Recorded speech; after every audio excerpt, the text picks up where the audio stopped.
So, welcome everyone to penultimate round. Today with me is again English captain Malcolm Payne. Malcolm, welcome. Good afternoon, Al. Yeah, today we will have many interesting matches to follow. So let's see the standings before this round. I hope everything is okay with our camera. Let's see, are we good? It looks that we frozen a bit. I hope so. Let's check. Is everything okay? I think it should be, but just some small check. Okay, so we are frozen, but the guys in the playing call are not. Are not. Indeed. Okay, that's good. So standings before this round. After 7th round, Azerbaijan and Ukraine are sharing the lead. Great win yesterday. Yeah, from Ukraine. Fantastic. The Ukrainians played a brilliant match. Mm-hmm. Held the top board. Okay, they were white, but then on board two, I mean, Shevchenko played a fantastic attack. Board three. Because, was it board three? Yeah, they rest Korobov. That was some kind of strategy. Oh yes, it was Kuzubov. Yeah, Kuzubov was playing. not Korobov. Yeah. And Shevchenko has played just a fantastic game against Alexenko. Right. Which, by the way, I think he could have played even better. I mean, White had a huge position very quickly. Right. And then he finished him very nicely, I thought. Very, very nicely. But then on the last board was this was the last game to finish, right? No, actually, how did it work? Both games finished at the same time. Right. Artemiev made a draw. He was not sure what's going on. I could tell he was thinking and thinking and thinking. Mm-hmm. Right, I looked at it, and Black has sacrificed a piece. Artemiev is like sweating about how to defend this sacrifice, and he had 13 minutes. And then he seemed to me suddenly only had 5. And I could see, he's trying to decide, can I play for a win? What can I do? But actually, the sacrifice looks pretty good. Yeah, actually, this is psychological stuff. Because it was a fantastic move, wasn't it? By I can't pronounce his name. Onishchuk. Yeah, Onishchuk. Yeah. His first name, Volodymyr? Vladimir. I think it's some kind of mix. Volodymyr or Vladimir. Yeah. So Vlad. So the point is, Artemiev was in lineup to squeeze with White long term, and the guy made this psychological, really good brilliant move idea. To sacrifice a piece, to make it, to muddy the waters. Yep. And actually, this was a great. Yeah. You need to do something brave to win the match against Russia. Yeah. No, this was a brilliant psychological blow, and also some remarkable variations. I mean, the psychology worked because, I mean, if the viewers want to go back and see the game yesterday, sure. But the moment that it became critical, Artemiev went wrong. Rook e3 isn't good. Let's check that game. We will find that one. So it was which round? It was 6th round. Yeah. Let's see the game. So it was the round 7. Sorry, my bad. Round 7, right? One round I skipped. So we are speaking about this game. Yeah. So which move? This one. Yeah. So the sacrifice, he pulled this sacrifice, and I love it. Yes. Yeah. Of course, you can play something solid, move the knights, but this was a really good choice. Objectively, it's probably not that bad as well. I don't know. Of course, this engine is not so good. But okay, let's give the viewers, let's give them the board. So it was this point. He made the sacrifice. Usually, always a question which piece to sacrifice. But okay, he did with this guy. Probably watching guy on this. Yeah, I mean, knight c4 is becoming possible, for example, as well. Right.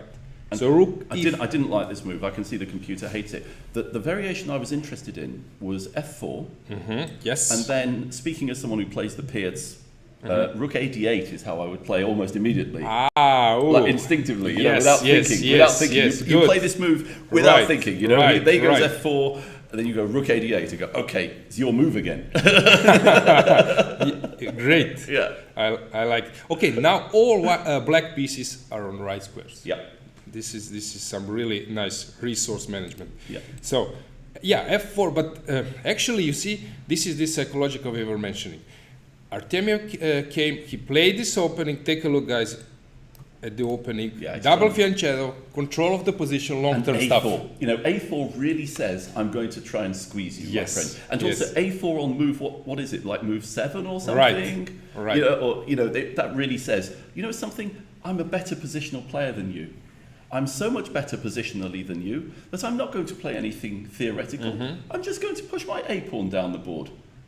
Fix the structure, Yeah. make it long And term. squeeze you. Yes, but okay, the guy had his own plan, and Yes. I love it. I'm really So- impressed, yeah. So then he just repeated the moves. I saw on the Yes. camera he was shaking head. Yes. What did I do? There's one funny variation here, Al, actually, that I wanted to show everyone. I think if you go back one move, Yeah, I sure. don't know, I was only looking at this game, but after rook g1, Okay, yes, sure. I've got a feeling actually maybe queen b4 was even stronger. I don't know what the computer says, but I just quite like keeping the option of knight c4. Yep, but why not immediately? Probably you'll catch my queen. I think the queen gets into a little bit of trouble, maybe. Right, maybe some rook b1, and then okay, queen a3.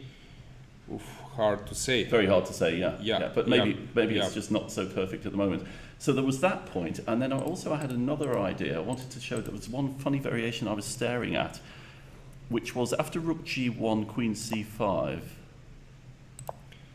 there was something that all of a sudden black is threatening all kinds of funny stuff. Like there was some position where he could go knight f3. Knight f3, and maybe then- in combination with h3, yeah, and then and win two exchanges. Two exchanges. Yes. So taking on g1 Yes. and taking on yeah, e3. probably this is Yeah. connected with this h3 stuff. This is what I was just looking at during the game. And I think, oh my god, this is getting serious. You know? Something like this Yeah. is Yeah. like this move. Yeah. Maybe in this And position. also, by the way, yeah. No, this is a lot of entertainment. I mean, Black's having all the fun here. yeah.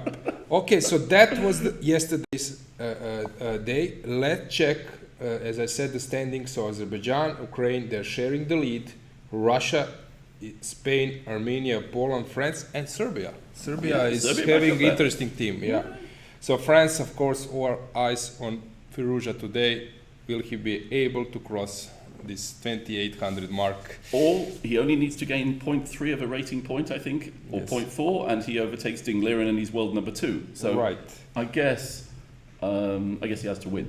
Right. So let's check the camera. Let's see what's going on there. There was some funny stuff going on at the beginning of the game, by the way, because with the clocks almost starting, there were no French players at the board.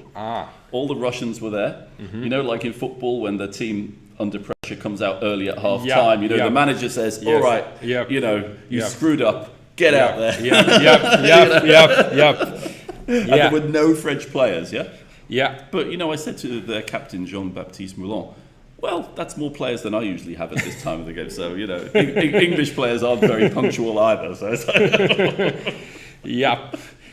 I see Grishchuk is thinking, okay, just to finish, before taking a look of the games, just to finish, pairings, which are the pairings for today? So Azerbaijan against Ukraine, Russia against France, Poland against Spain, Armenia against Serbia, then Hungary, okay, now they are just far away from the very top. They started brilliantly, but now they are playing against Netherlands. England is playing against Denmark. we are. There was a little bit of psychological warfare there last night. by the Really? way. Okay. Yeah, so like the Danish number 2 sends a text message to our board 5. Want to come for some drinks tonight? Oh. So, you know, trying to figure out, is he playing, is he not playing? Well, this is my thought. So that message was analyzed. So I said heavily. to our board 5, okay, first of all, don't reply immediately. Then send him a message, how many drinks? Okay. And then the reply came, well, you know, a few, what time do you want to meet? Do you want to meet at midnight? Okay. So I said to him, okay, tell him yes, but then just ghost him. Okay. So good old days, all firm or El Clasico or maybe Argentina against Brazil stuff. Yeah, well, I was So- sort of thinking actually I might set up a psychological warfare section in the English Chess Federation and for future matches. I mean, there are some interesting ideas. Like we could start doing stuff like sending text messages to your opponent's girlfriend, stuff like that. Oh. All sorts of interesting, unpleasant stuff you could be doing. You know, anything to unbalance them. Okay, Yeah. okay, Yeah, okay. it So this definitely is has potential, you're yeah. bringing this on Yeah. a new level. Okay, I love it. So let's see the individual results. So today, Mamedjarov is resting. which That's is a interesting. real surprise, Which is yeah. interesting. He's having 5 out of 7. Okay, he doesn't need to chase Grandmaster Norm, I guess, so he can miss. So he can miss few games. So Rajabov is on 50%, out of 6. Has he drawn all his games? All the games. So all those comments on internet regarding his play will probably Sure, I mean, go on. the thing is, when you've got a player as great as Radjabov on board 2, you can rest your board 1. Right. I mean, it's... Right. yeah. So we can check that match with the camera as well. So then who is playing here well? Abaso on the last board. Yeah. 4 out of 5. Yeah, he's a great player. Right. Volokitin for Ukraine, second board 4.5 out of 6. He's the main scorer in their team. Russia not doing so great. Only Dubov is 4 out of 6. You know, this is a typical Russian performance. A lot of the guys not doing that brilliantly, and Dubov scoring loads of points. Right. You know, I seem to remember this happening before. Usually to win the tournament, Russia needs 2 people to fire. Right. Dubov plus another one, and everyone else is solid. So it's, yeah. What's interesting that, all eyes are on Firouzja. However, some eyes are also on Shirov. He's playing very, very, very good. He is. After Grand Swiss, in this tournament, he's scoring 4 out of 6 on first board, which is And he's gaining a lot of points. right. Yeah. So again, I think he's at the moment just 1 point. He has having 1 point less than 2,700. It'd be great to have him Right, above 2,700 again, right? Right. Anton is very stable with 4.5. That these are the leaders of Spain, Spanish team. Armenia, last 2 boards are doing good. So Duda is guessing- playing having 4 out of 6. Firouzja, of course, everyone knows. 6.5 out of 7. Yes, great, beautiful result for Serbia. Injic 4 out of 7. Ivanišević 4.5 out of 7. Markus 3.5 out of 5. Giri is on 5 out of 7, and we can conclude with that. Okay, let's see the games. Let's look at see. some moves, yeah. Right. Let's see what's going on at the boards. Just to check. So I need to switch to the 8th round. So let's see how the things are going in the games. Okay, So- good old Ragozin there. Right. So this is Rajabov against Korobov. Stable for black, however. It's also, all theory. Yes. But there is a Radjabov. It's a very important theoretical game in this line. Played by Radjabov. Radjabov's had a lot of action in this line, I seem to remember. Yeah, he won. He won against someone very, very good. Yeah. I can't recall. I'm struggling but- to remember where it was. Yeah, but there was. Maybe it was some kind of rapid against Magnus. It can be. Maybe. Okay. I'm not sure. So let's see how Mamedov is doing on the second board. I love Okay, I love yes. Mamedov's games. They're Yeah. always so creative. Yeah. Oh, Queen D3. Queen d3. So these days, in combination with Rook b8, these days everyone is playing this stuff. Bishop is on c4, c5, Yeah. much more than Trendy. on Trendy. e7. Right. Yeah. So we Queen will, D3 is Queen D3. interesting. Stops any nonsense with Bishop G4. right. Tickles the B5 pawn. So let's see the body language. Okay, Mamedov is thinking. He castled. Okay, now he did a castle. Let's see how Guseynov is doing against Kuzubov. Yesterday he saved a very important game against Warmerdam. That was this I didn't see Rook's that. endgame, 2 Rook's endgame with passed pawns on opposite side. It was very interesting. Okay, this game looks normal except the king is on c8. The king always goes to E8 in this line. Can you? Let's just see the theory. So this is something new in Petrov defense that Yep. you castle. Okay, he This couldn't. is new. He couldn't castle. So Queen h5. Yeah, wait a minute. Maybe it's because Queen H5 is unusual, isn't it? Don't you usually go castles? Right. Castles. That's normally Right, what happens. right. And then there's a very Some rook interesting B1 line. or No, some- there's a very interesting line I wanted to mention to you, which goes. I think it goes, castles, castles. Okay. I might be wrong.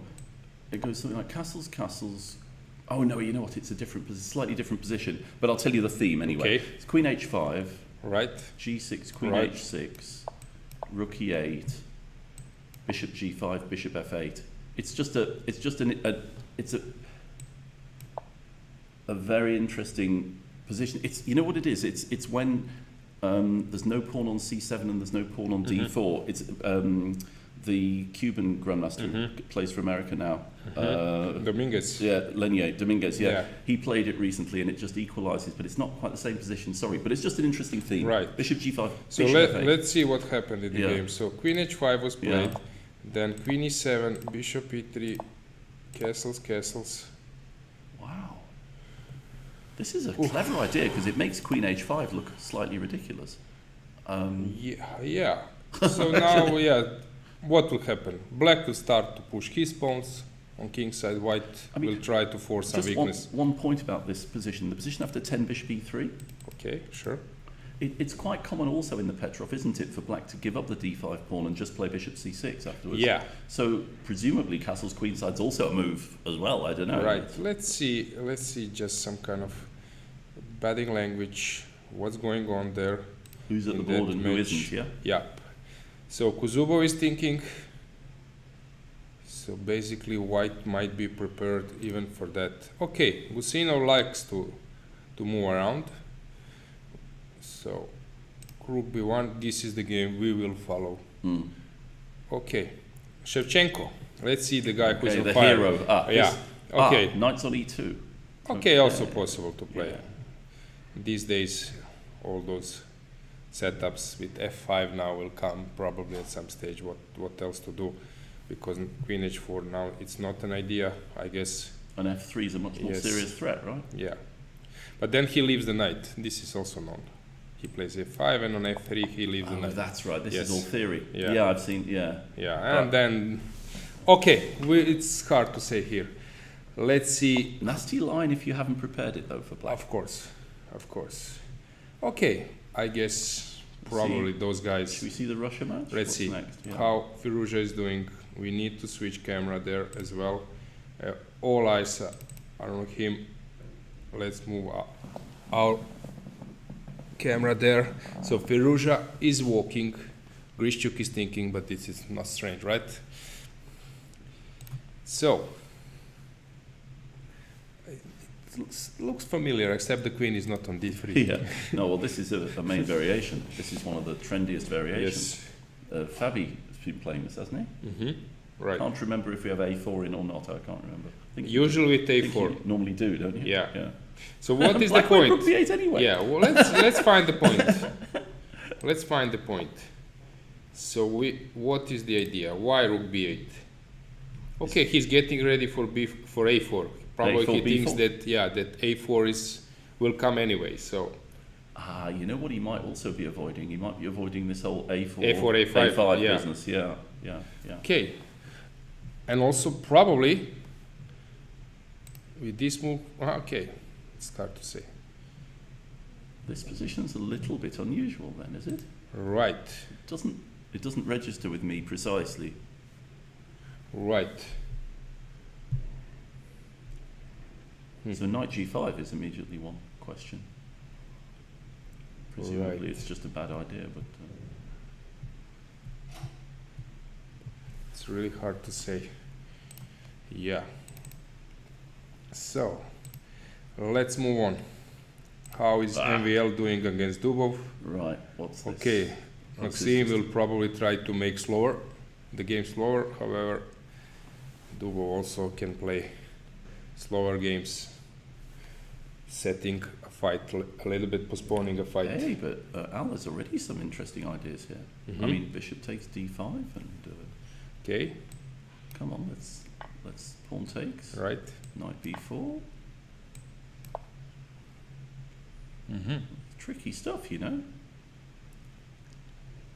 Some sacrifices, C3, D4. I Yeah, don't know. I'm absolutely, Absolutely. I'm trying to make them work, but then knight b6, you might play. I take on e5. I don't know. Hard to say. This is something. Queen which B3, Queen B3 Queen at the end B3, there. yeah. Yeah. Should we show them that? Maybe I don't know. Yeah.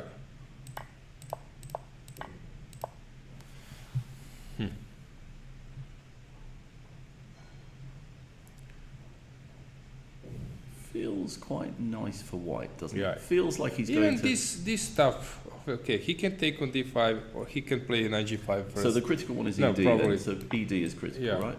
So let's play ed. Right, now we've got lots sorts of moves here. Queen b3, Queen Knight b3 takes is knight take d4. d4 is something. It's very tempting because of knight b6. so let's try and create some stability in the black position and go c6. I think we need some stability. Okay, Yeah. I will follow. Yep, rook e8.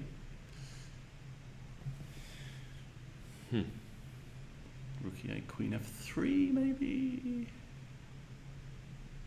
It's definitely some compensation, yeah? Right. Difficult to say. But for example, let's say rook e8 you do. Mm-hmm. Is it possible to play something what, with bishop h6 right at some Straightforwardly, stage? yeah.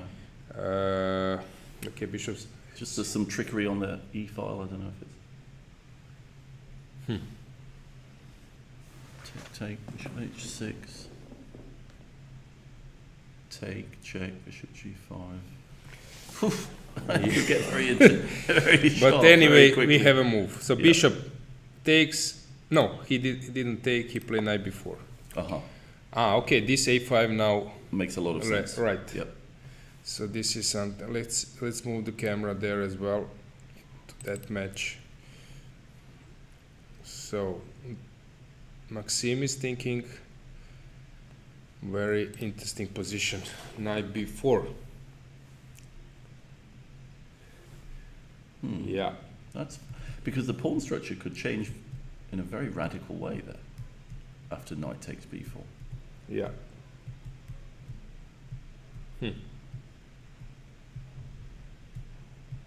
Takes. Okay, another idea. Maybe Maxime should just play for a small positional advantage and go knight takes f6, Okay, bishop takes f6, bishop takes e6, f takes e6, bishop takes e6, f takes e6, and then just go c3. This just feels like a slight advantage. Yeah, probably it is. Knight c6, queen b3. Right. Just feels like a small edge to me. I agree.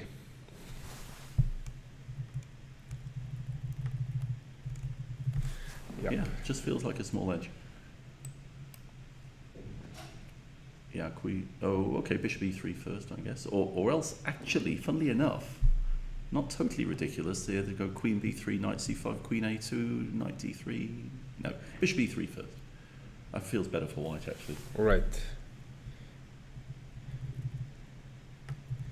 I think I'd rather go knight back to c6 and just answer queen b3 with queen c8, maybe. Or queen d7. Yeah, queen b3, queen d7.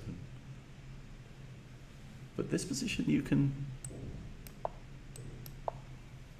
just develop for white. It just feels This like is a similar slight advantage. like neither Sicilian when white plays on bishop e3, e5, knight f3, and then it's possible to take bishop c4, bishop e6, exchange on e6, Yes. and usually black is carrying this counterplay over the h file over f file. So Yeah.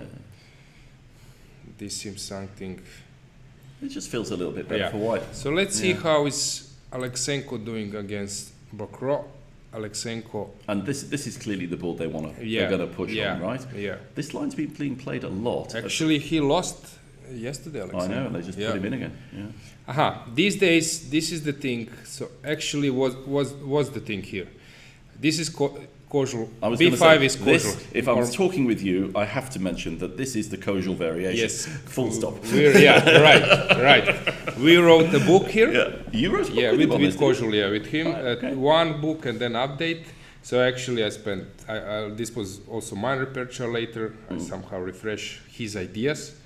And what can we answer the chat, or can they hear us, the chat guys? Because I could explain the tiebreak if they want. Yeah, I think I'm not sure, but probably Okay. think people are combining, so Okay. they can. You can. Yeah. Okay. Yeah, you do. You can. Well, I mean, just very quickly, the tiebreak is calculated. What they do is they take the score of a team in a particular round and multiply it by the number of match points that the team that they played scored. So, for example, if you beat a team 4-0 in round 3, and that team ends up with 8 match points. You'll score 4 times 8 equals 32 tiebreak points. That's how that works. So back to the Richter-Rauser and Kozel variation. So what's the point here?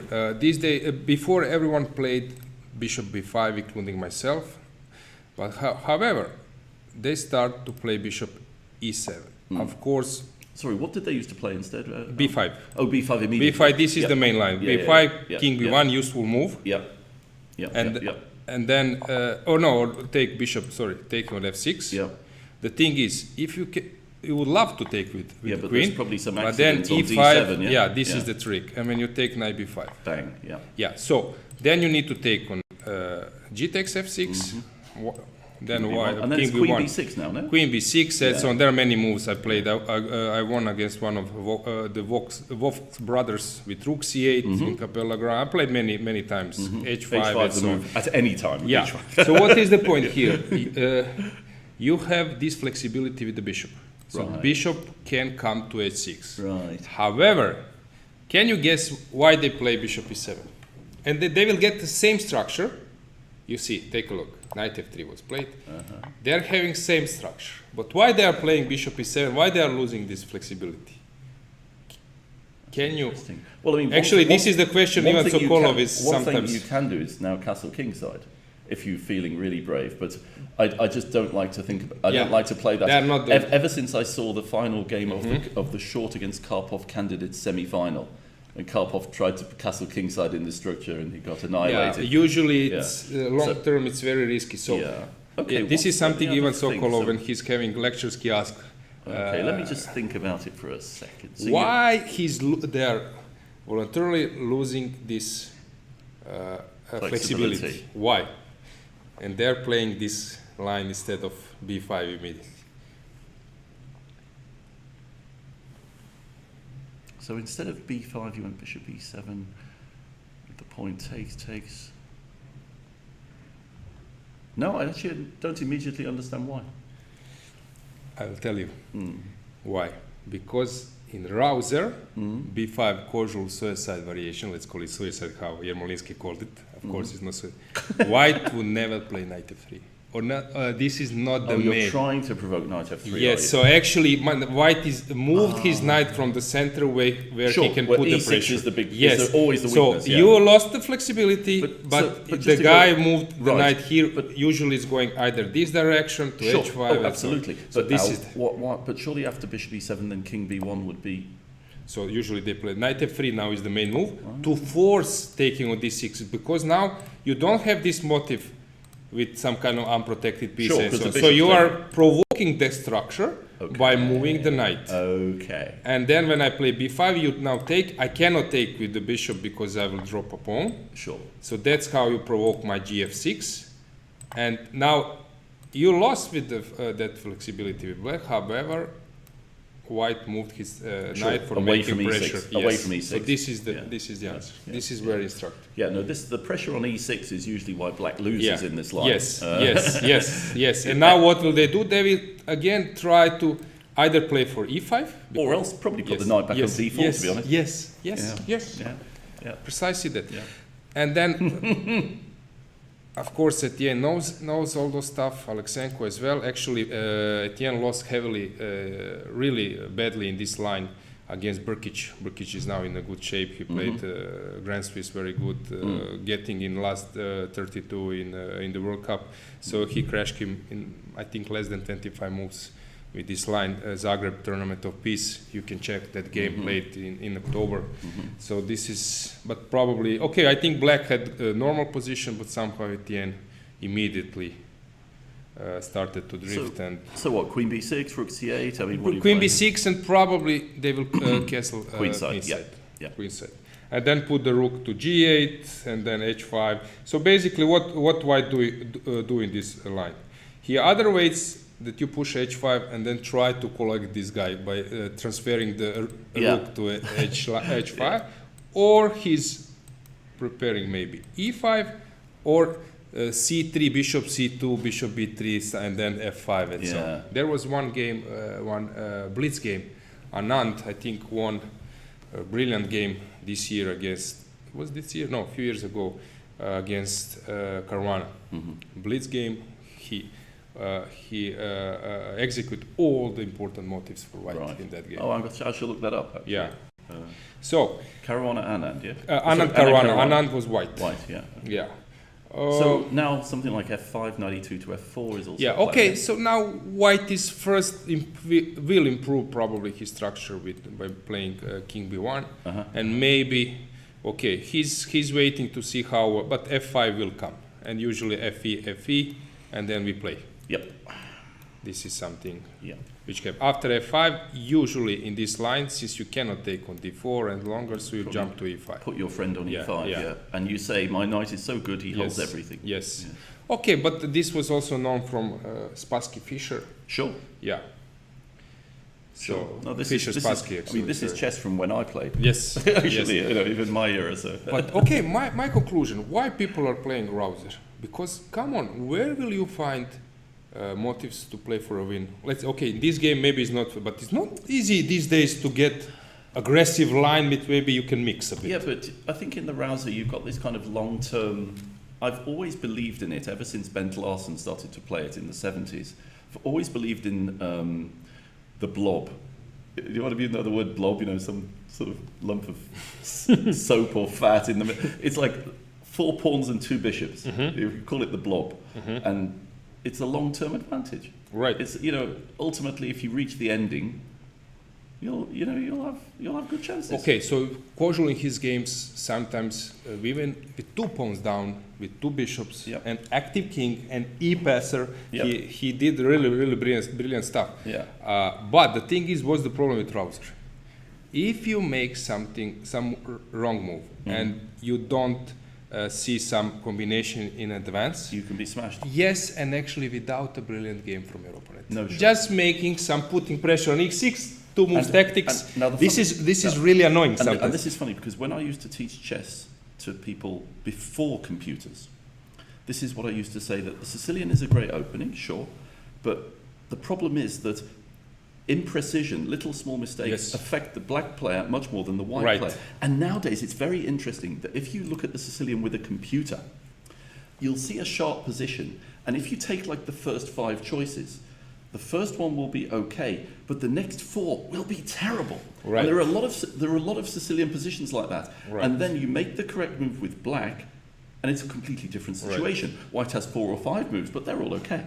Yep. And the computer actually really shows this very graphically. Yeah. Because in this position, let's say that white wins a game. Usually you will see this type of move. King b1, f5, taking an e6, putting the knight, transferring the queen, some jump to knight d5, knight, and then the guy is brilliant. Bish bash bosh, e6 falls, game over. Yeah. This is annoying, come on. Actually, there was a game just like that recently. Maybe there was one in this tournament actually where e6 collapsed. Yeah, I think there's been a Richter Rouser in this tournament where e6 collapsed actually. I was looking at it yesterday, but I don't remember who the players were. Either that or it was at the Grand Swiss anyway. Yeah. Okay. Yeah, because come on, in some Rui Lopez, Brer, or let's say in Caracan, come on, outplay me. Sure. Find the idea. Find Fischer Spassky return match, tripling the queen and so on. Find G4. Find that brilliancy. Come on, here, just attack light squares and sacrifice something. Yeah, here the plan for white is very obvious. Yes. Yeah. Okay, so Shevchenko is walking. So let's see how Esipenko is doing against. I'd like to see Lagarde actually. Yeah. This is trendy. This was Erdos Mamedyarov. Oh, this bishop d2 move. Yeah. Yeah, this bishop d2. However, Mamedyarov actually did find himself in some annoying position opposite Carlos bishop. So, okay, I was never a big fan of this position. So it must be nothing for white. Yes. Let's have a look at Duda Shirov. I mean, two of the most interesting players in the world today.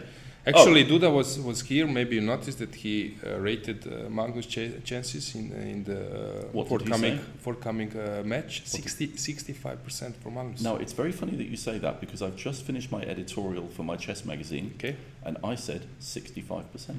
Ooh.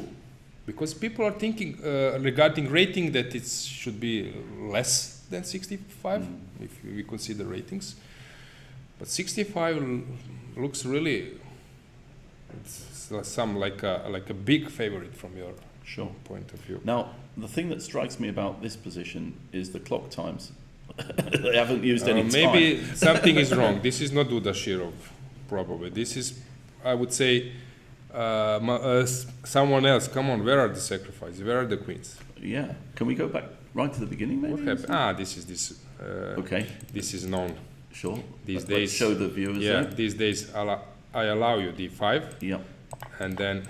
And then I try and attack your e5 square. Yes. Yes. Sure. This is unknown. Knight a7. Yep. This is theory. Yep. d4. Yep.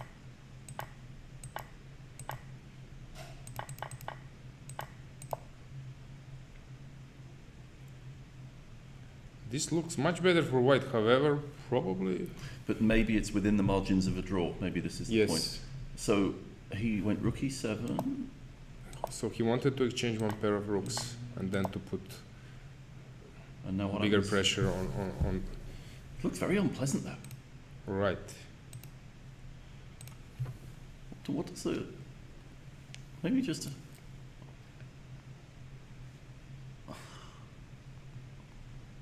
Maybe he has to even sacrifice the pawn. It looks that bad. Right. No, he can't. His a5 pawn's hanging as well. Hang on, what? Whoops. Yeah. Okay. What does I'm having this this sound for making the moves. I think we don't need this. Okay. Maybe this is annoying, so I will just we can Just do a reset, yeah? No, we can just remove it. But okay, let's discuss this position. So what do we have? I'm almost interested. I'm actually interested to know what Stockfish would say about this because it looks grim to me. I don't see the solution. So d5, you play rook d1, right? Yep. Knight f6. I don't know. Bishop e5 or something like that. I just don't get it. I really don't get it. No, I'm absolutely confused. d5, rook d1, knight b6, bishop c7, knight c4. This looks bad. b3. Yeah, b3. It just looks like the end of the world. Yes. And they smash this out, yeah? Like literally no time. What does the Stockfish work on when we're doing the commentary? Can we ask it? Or what does it say on the website? Because on the website all the viewers can see it. So yeah, it's something like little plus for white, I'd but have not thought more. 0.8 or... Yeah, not more. No? Yeah, What does it want to play? let's try. Try to find one.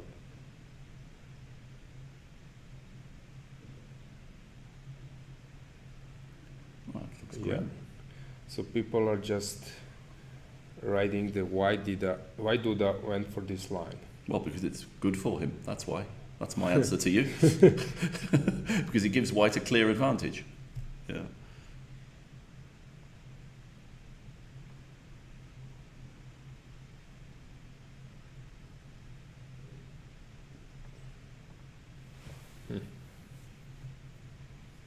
I don't get this at all. What can be concept here? Knight e5. Yeah, but then just rook d1. Oh, sorry, knight e5. Knight e5 hits f3. But no, against that I just wanted to take and go rook d1. That looks very unpleasant.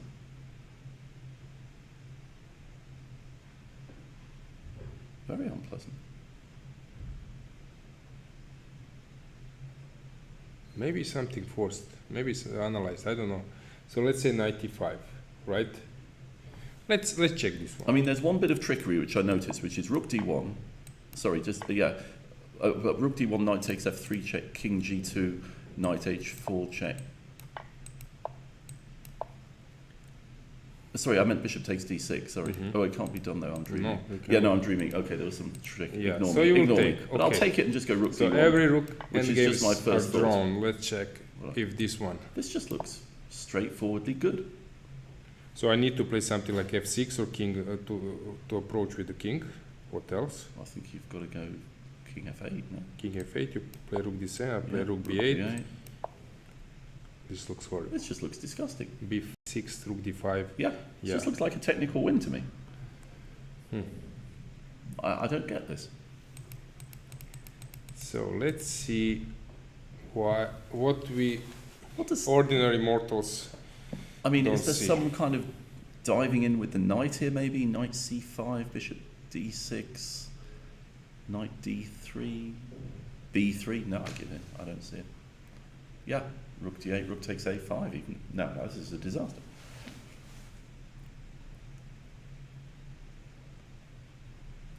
What can be a key? Aha, okay. Okay, I start with knight B6. Okay, I'll take your D6 pawn. Knight C4. And then rather than going bishop A3, which looks a little bit passive, I'll go to C7.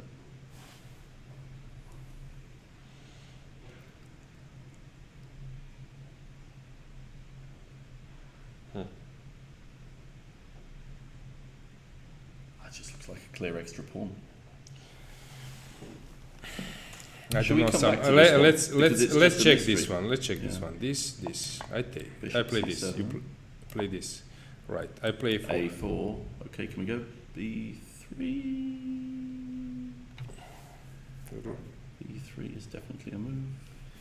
It is. No. So I cannot do that. But then, what's my point? I mean, B3 is a huge threat now.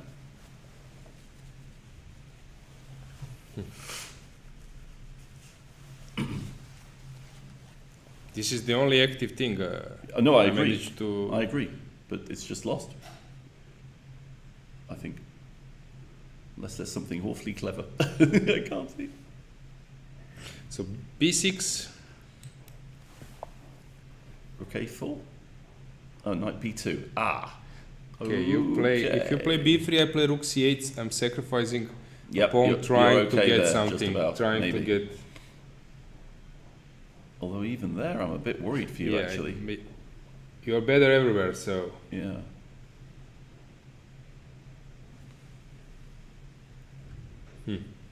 Yeah, but this, I don't know, it just looks...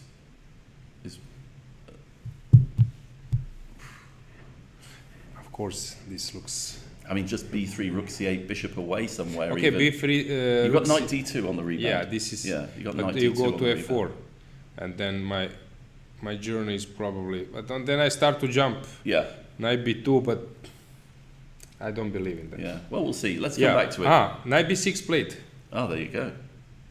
Okay. Yeah, actually, if you would ask, which was my best quality as a player? Okay, I was a good attacker, creating initiative, but I've saved many games that I need to do what I need to do. That I play what I need to do. Here I need to do this. Maybe but this is something I need to do, because if you are not resisted in that way, that of course. It's better to sacrifice a pawn and try to get And try something. to hang, yeah. But I mean, I don't know, B3 even. I mean, it just looks like a B3, very- Knight D5. Bishop D2. It just looks like a very bad position to me. In every way. Yeah, I mean, I'm just going to B3, C4, do my thing. It just Yeah. feels bad. Yeah. Let's find Shirov.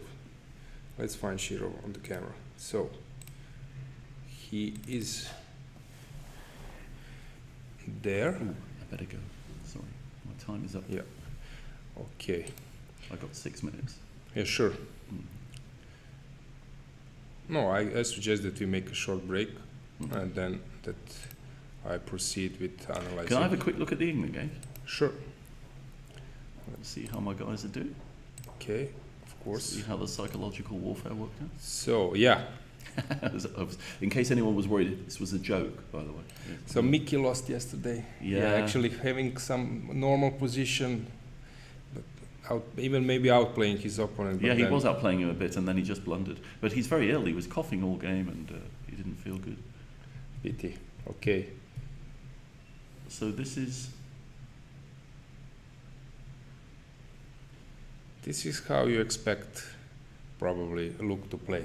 In control, slight plus, long-term stuff. So what does he do now? Bishop G5 or C4? He's actually, I don't see any threat, right? So Maybe both just bishop knights, G5, yeah, right? something, yeah. Bishop G5, Or knight bishop F5. D2, bishop C3, whatever, I don't know. But knight F5 is coming, right? Okay, I move the queen. Right. You're I not don't worried, see yeah. any Yeah. queen to G4 or something. I don't see any threat. Uh-huh. So actually, I think he's controlling the position. Let's see. I think Thibaut is really good. Yeah, he's a great player.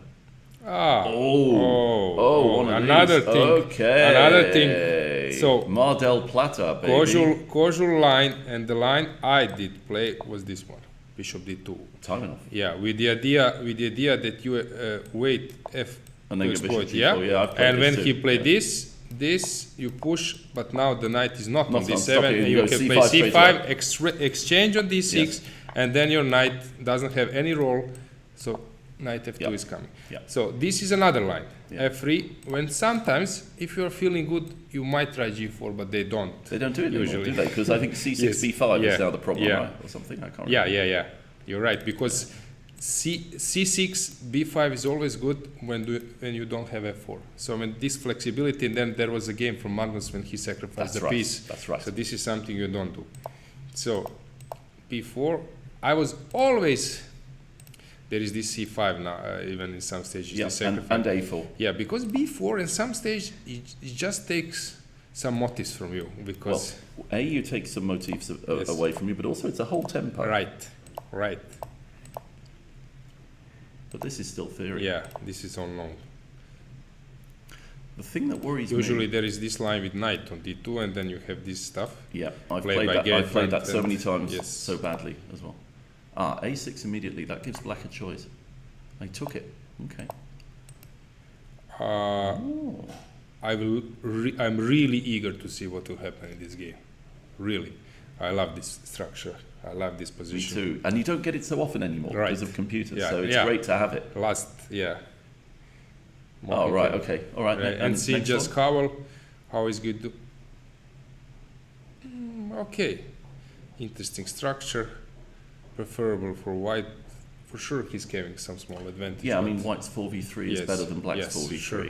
What's he? He's just gone knight h5, has he? So Right, he will- castle's queenside check, I suppose. Yes, and then push f4, put the bishop, On knight G2. g3, h4, and e4 maybe. It feels a bit like a nice yeah. version of that Scotch, but Right. black's got a beeple, you know.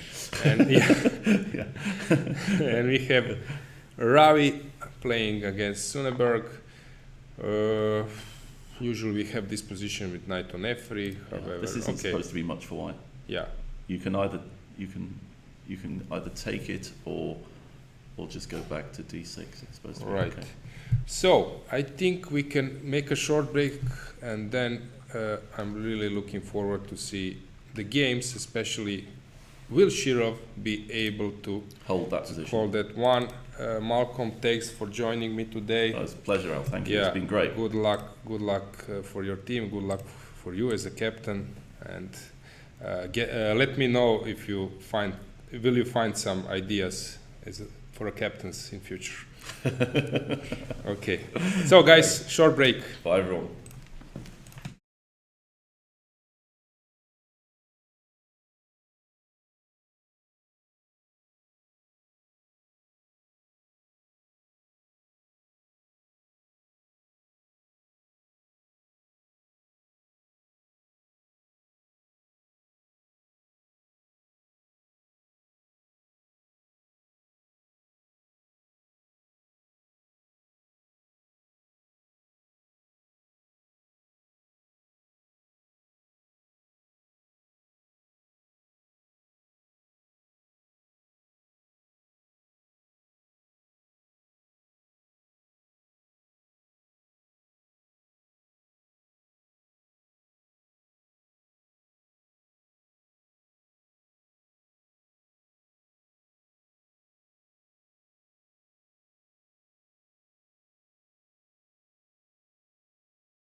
So, we are back.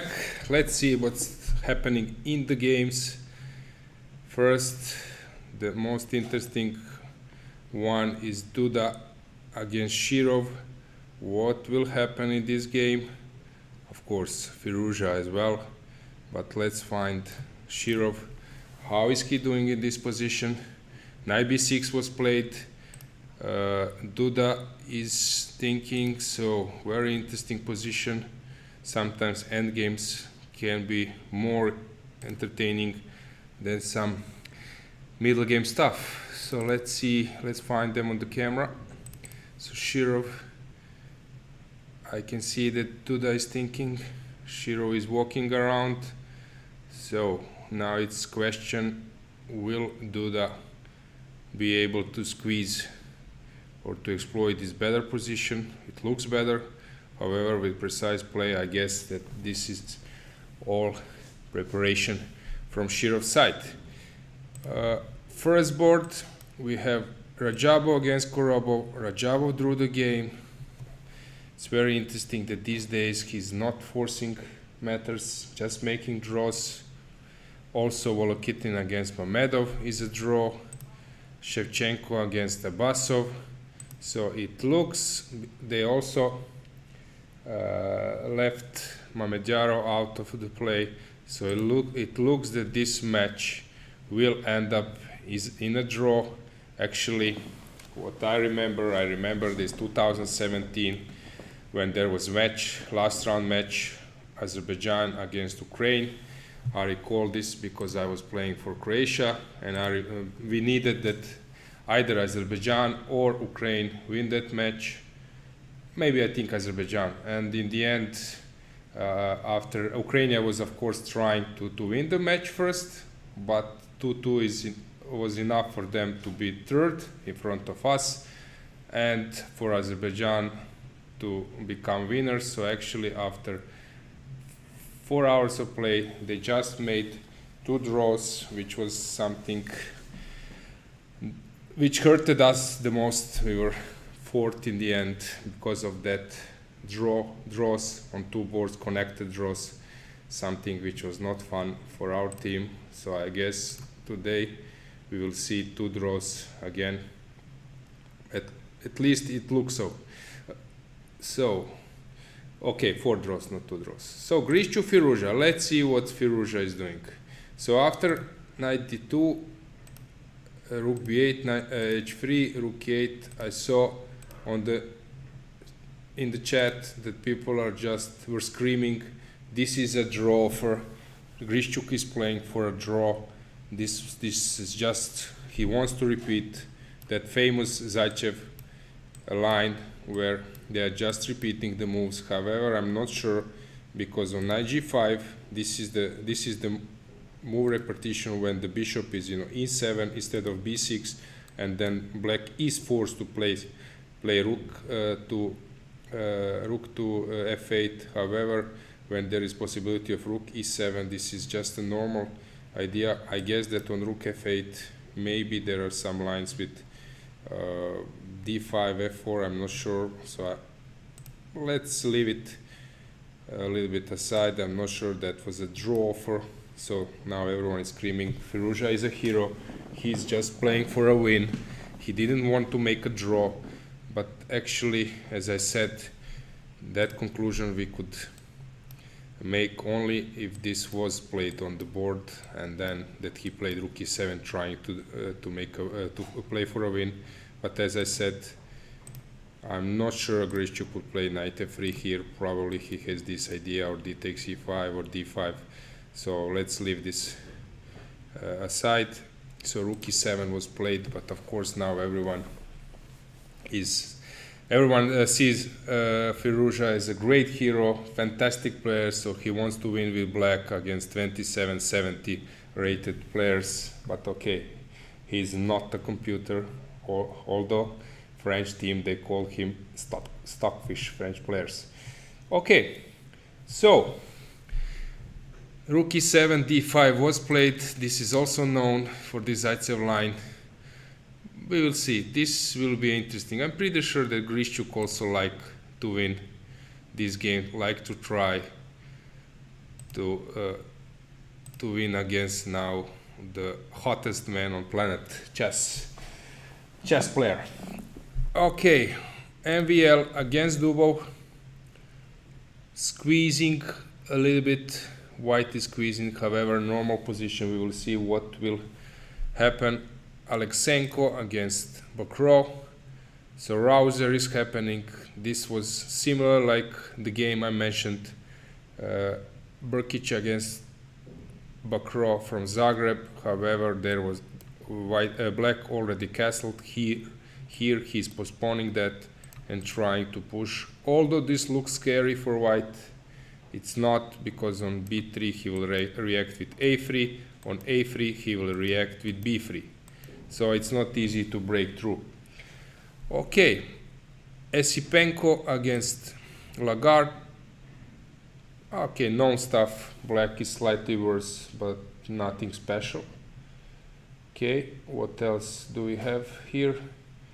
We have Duda against Shirov. Something changed there? No, knight b6 was played, so they are just thinking. The Duda is just thinking, so I guess this is something not checked in the preparation. Anton against Wojtaszek. Cardboard structure, classical stuff. Usually this bishop is out of the chain. Here it's on d2. Piorun, Santos, and also Anton Wojtaszek. I clearly see that Piorun, Santos. I see that Piorun on the third board is a bit nervous. His leg is going up and down, so we will see. His foot slightly nervous. Let's see how the position is. Okay, slight plus for white, known from Catalan opening. Usually this bishop g5, this leads to exchange, and black has nothing better than to take on f3, entering opposite colored bishops. Okay, let's move on. Salgado, Miranda. Okay, this is something which was already played by Martirosyan against David Anton in this tournament, so this is also known.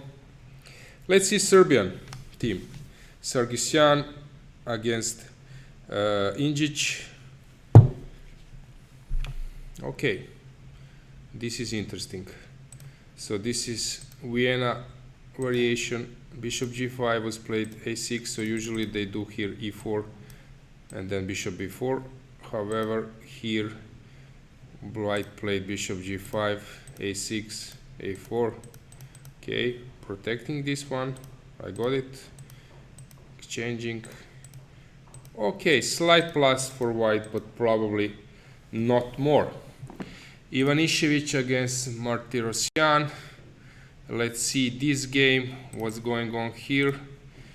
Okay, pawn structure unclear who is better here. I would prefer white, but of course black is well prepared here, so we will see what will happen. But as I said before, Ivanišević is the guy to follow his games because he's always playing entertainment chess.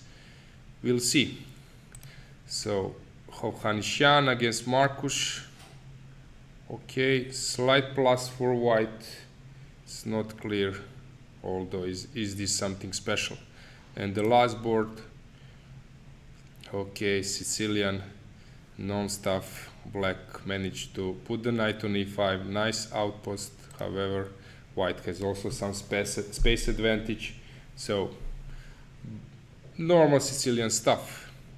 Erdos Giri. Erdos is back to team. He was resting yesterday.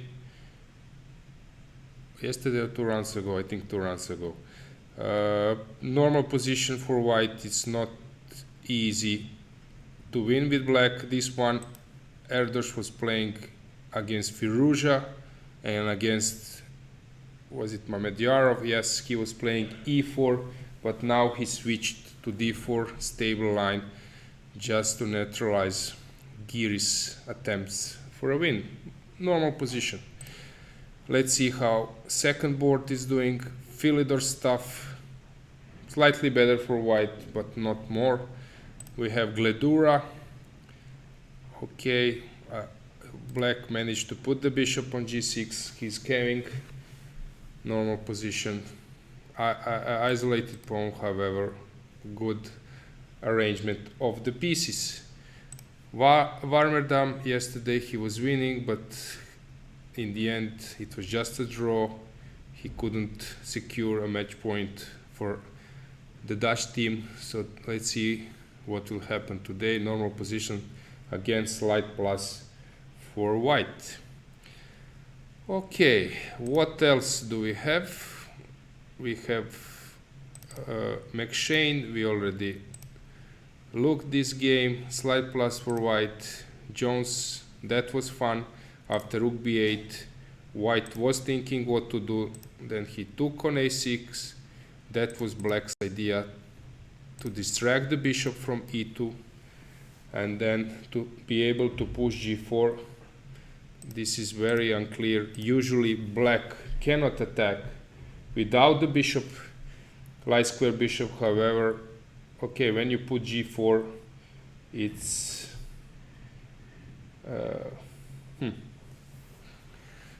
already unclear.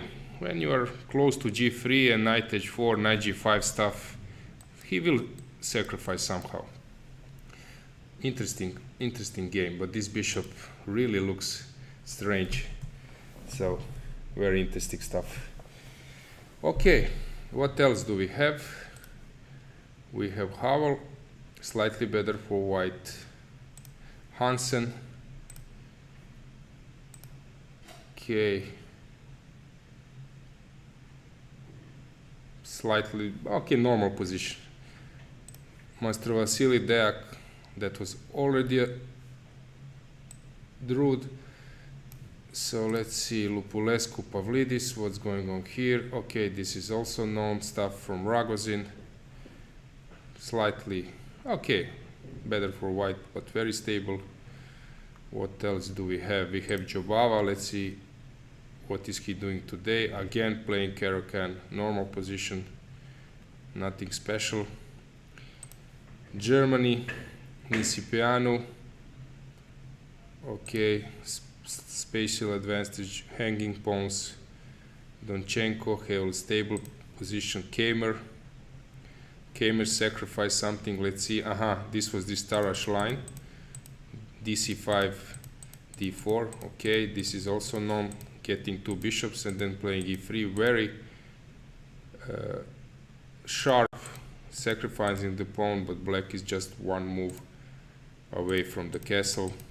Okay, normal position, I would say. So we will see what will happen there. Okay, what else do we have? Kurman against Swane. Slight plus. No, normal position for black. Lenic, Nabati. Everything looks perfectly normal. Okay, maybe, let's see, Navarra, maybe we are ready to switch to women's section. Okay, let's just check Rondelius against Šarić. Okay, this will be hard fight. I guess Rondelius is interesting player. Šarić also likes to play actively. Okay, let's move to women's section. Let's switch the camera there. So, what do we have here?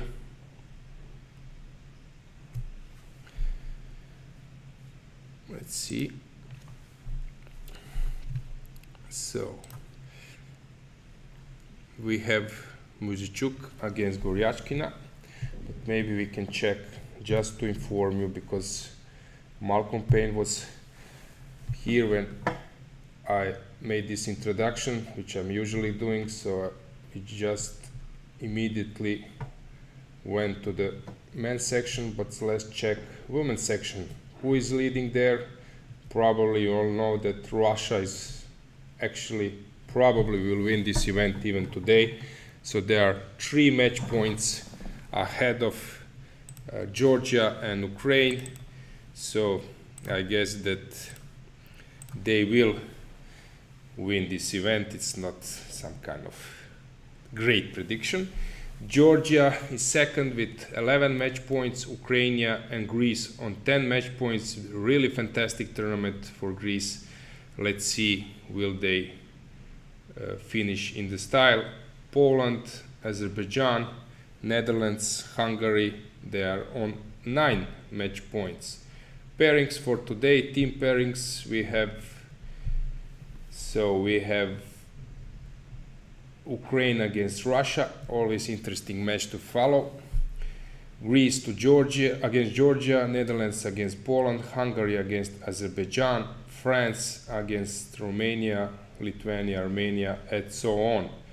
What is interesting that today a new player arrived. Usually when you are putting additional substitute, you expect that someone are less rated than the player which left the event will be added, but Ukraine, they added Anna Muzicik. So interesting match today. You have the best Ukrainian player who came as a substitute.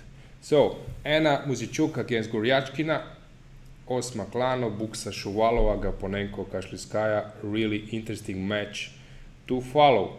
So let's see how individual results are in that section. So we have Goryachkina 5 of 6, Lano 4 of 6. They lost only one game. Gunina lost, I think, against Italy. So Shuvalova is on 100%, 6 out of 6. Really fantastic result for Shuvalova. In Georgian team, Zagnize 4 out of 5 on the first board. This is really a nice result for her. Yavakishvili 4.5 out of 6, second board. So in Ukraine, Gaponenko 4.5 out of 6 on the third board. Or let's say third board usually. We have Greece with Solakidou 4 out of 6 and Avramidou on second board 5 out of 7. In Polish team, Sochko is on 5 out of 7. So very interesting to follow. In Netherlands, Roberts on 6 out of 7. In Hungary, Gara 5 out of 7, and substitute Mihok, reserve player, is on 5 out of 5. So let's switch to women's section. Let's find the games. So Muzicuk against Goryachkina, non-stuff. Both teams or players are well prepared for this Berlin stuff.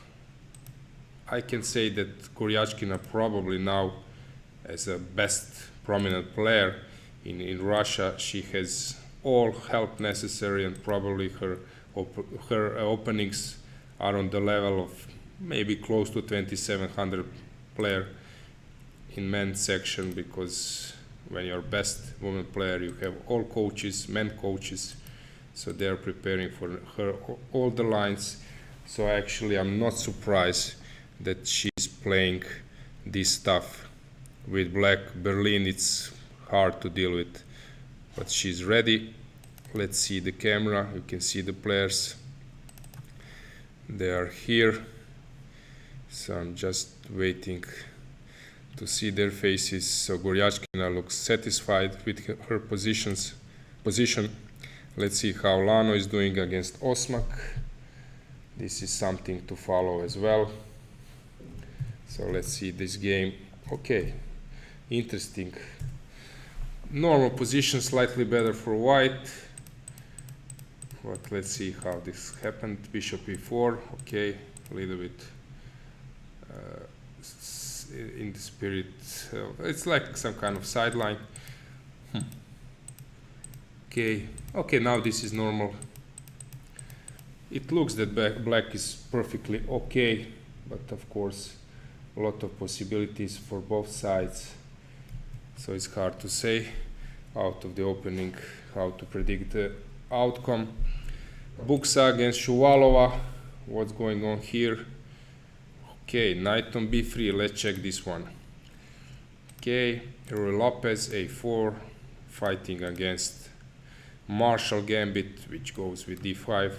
So a4, b4, a5. This is something I was very annoyed when I was a kid. I remember, but also reading in New in Chess that Aronian once said, when I was a kid, I started to play e4, e5, and first what was my main line with black was a Marshall attack. I was always happy when I could attack, but somehow people maybe then started to avoid the line with either a4 or maybe d3 and so on, not playing this c3, d5. So my heart was always ticking, trying to see this c3 coming. Hopefully, then I could play d5. The only line I did understand that those days. So a4 and all other anti-Marshalls were so annoying for me.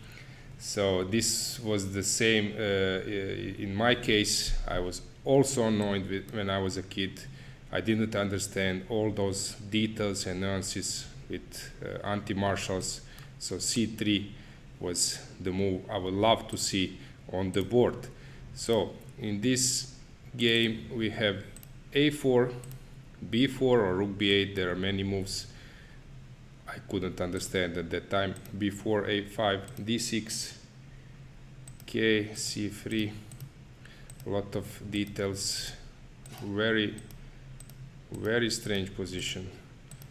So white is ready to abandon bishop pair. Okay, but he has nice squares. Pawn up. Not easy to see that black will return the pawn. Okay, I don't know, hard to say, really hard to say what's going on in this line. Let's see how Kashlinskaya and Gaponenko are doing. Okay, this e4, c5, this was played by Grishchuk. In all good old days, this was also my pet line with white, because always white is pushing. So I was very happy to play this line. However, this bishop e6 is new for me, bishop g5. So they are already burning a lot of time, only 8 move, and still they have burned 1 hour, Gaponenko half hour, Kashlinskaya. Let's see Tsolakidou against Zagnizde. Okay, this is also known slightly better. Aha, she didn't take with the queen, which usually black does in this position. So she wants to play for a win, but how? I don't get it. So you play this line, which is the line Kramnik played, and some players, they just want to make a draw or just to lower the risk, and then you play g takes f6, which is of course better for white now. Okay, I don't get the concept, but what to do? Yavakishvili. Okay, normal position, third board, also non-stuff. Last board, non-stuff, slightly better for white. Zawadzka doing normal, so not easy to. Okay, this one is a bit more interesting. This is this Leningrad Dutch defense. So now after 94 you just take, and now there are several moves like this one, and then bishop d2, trying to get that one as well. Also there is, this is actually I think worse. Also bishop h6 is possible. This is worse because of placement of this knight. So c5 is known. Bishop d2. Okay, now black is actually playing this Yugoslav variation or Zagreb variation of King's Indian, but the pawn is on f5 instead. Okay, this is fun position to deal with. So this taking, jumping to e6 is good if black cannot play g5 and just ignore and then activate the queen here, and it looks she can. Okay, let's go back to men's section.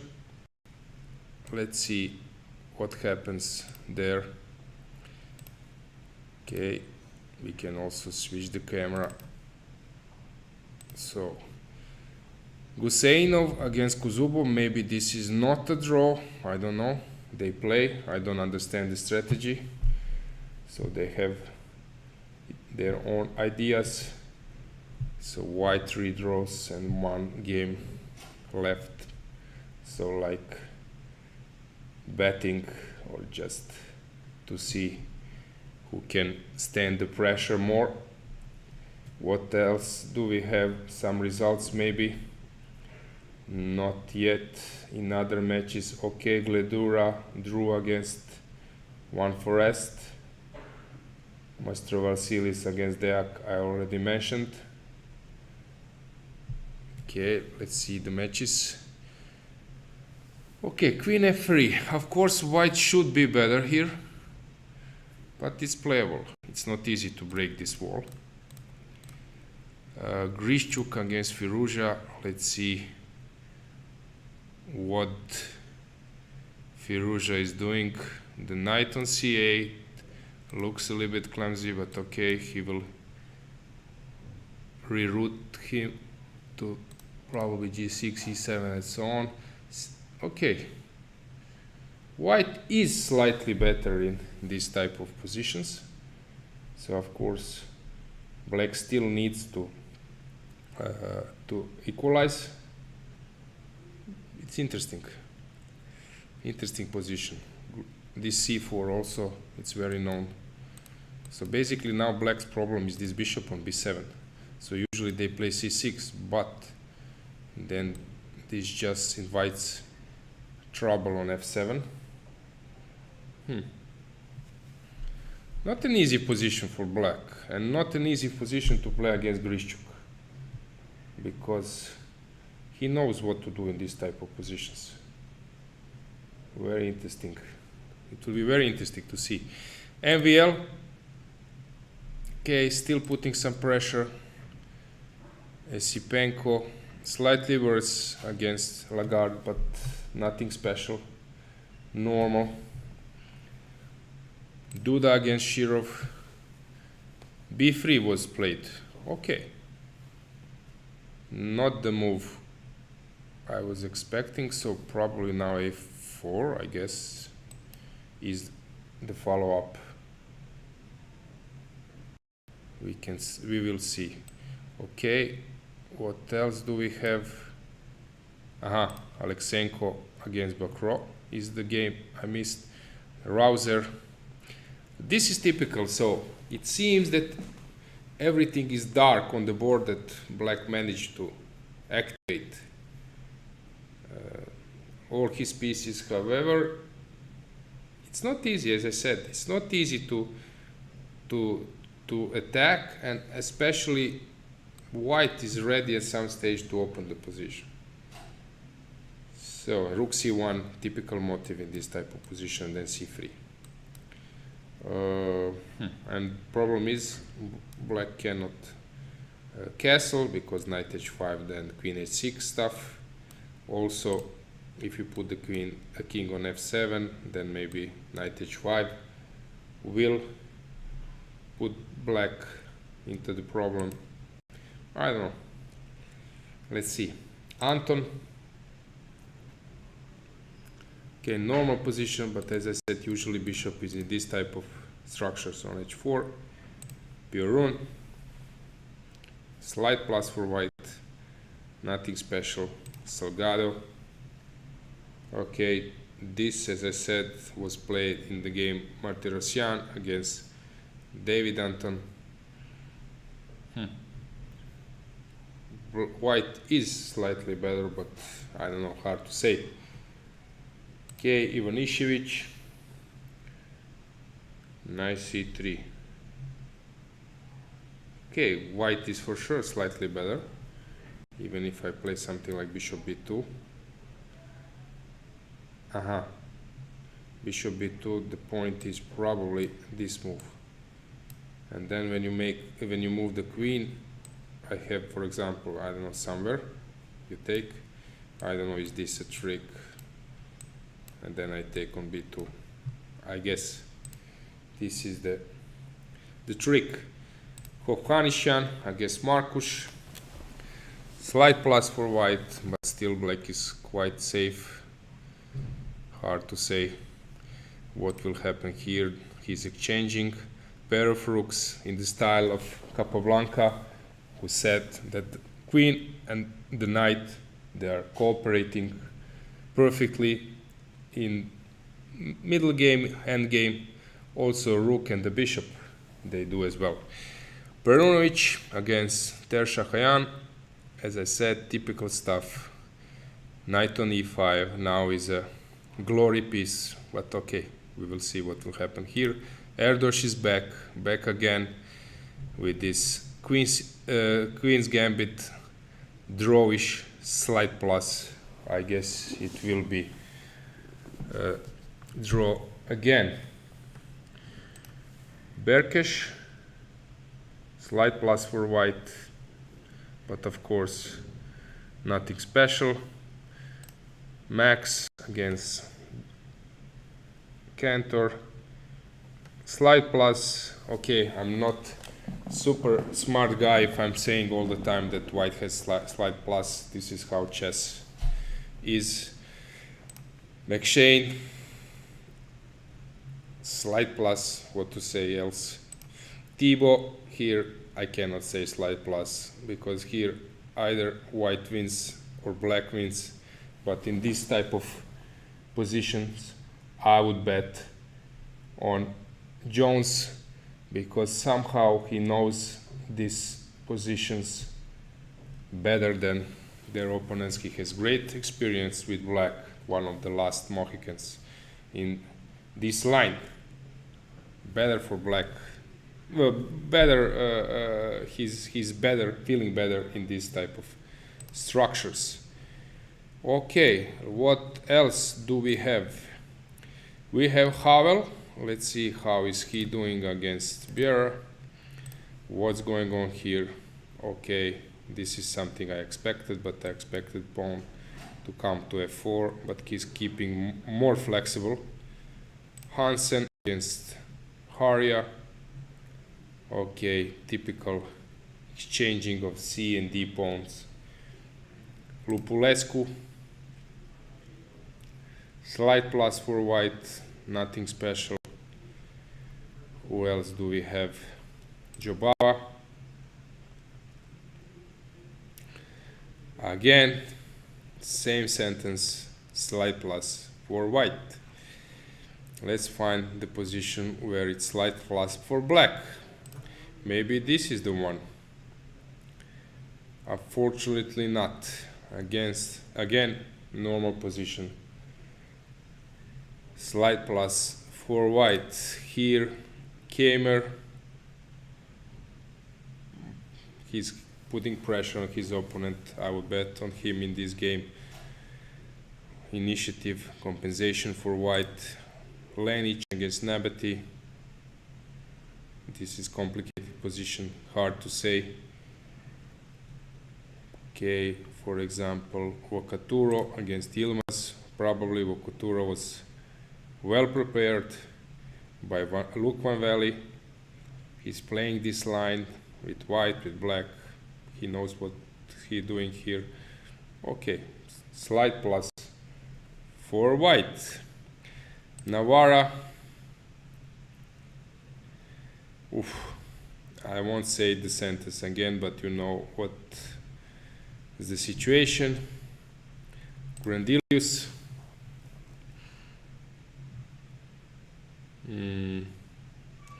I will call this one equal.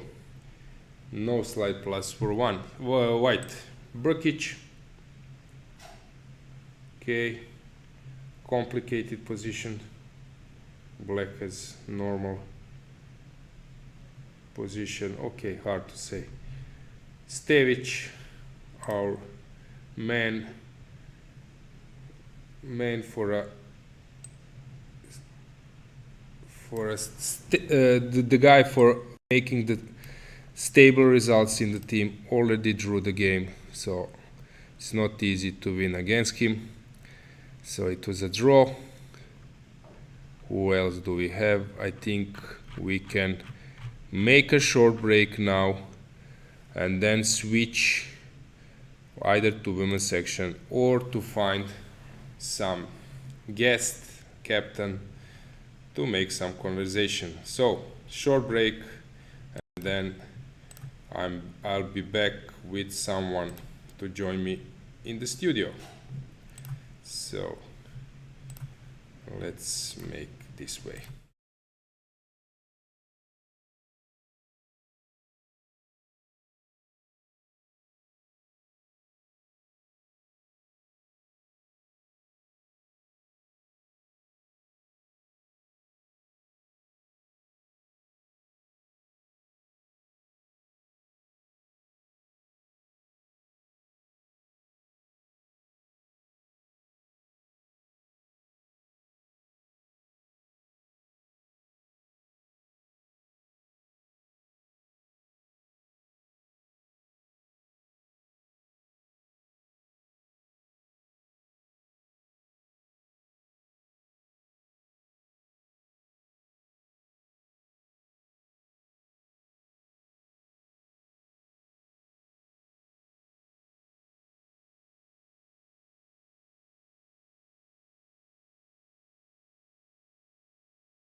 So, welcome back. My new guest is a captain of Greek women team, right?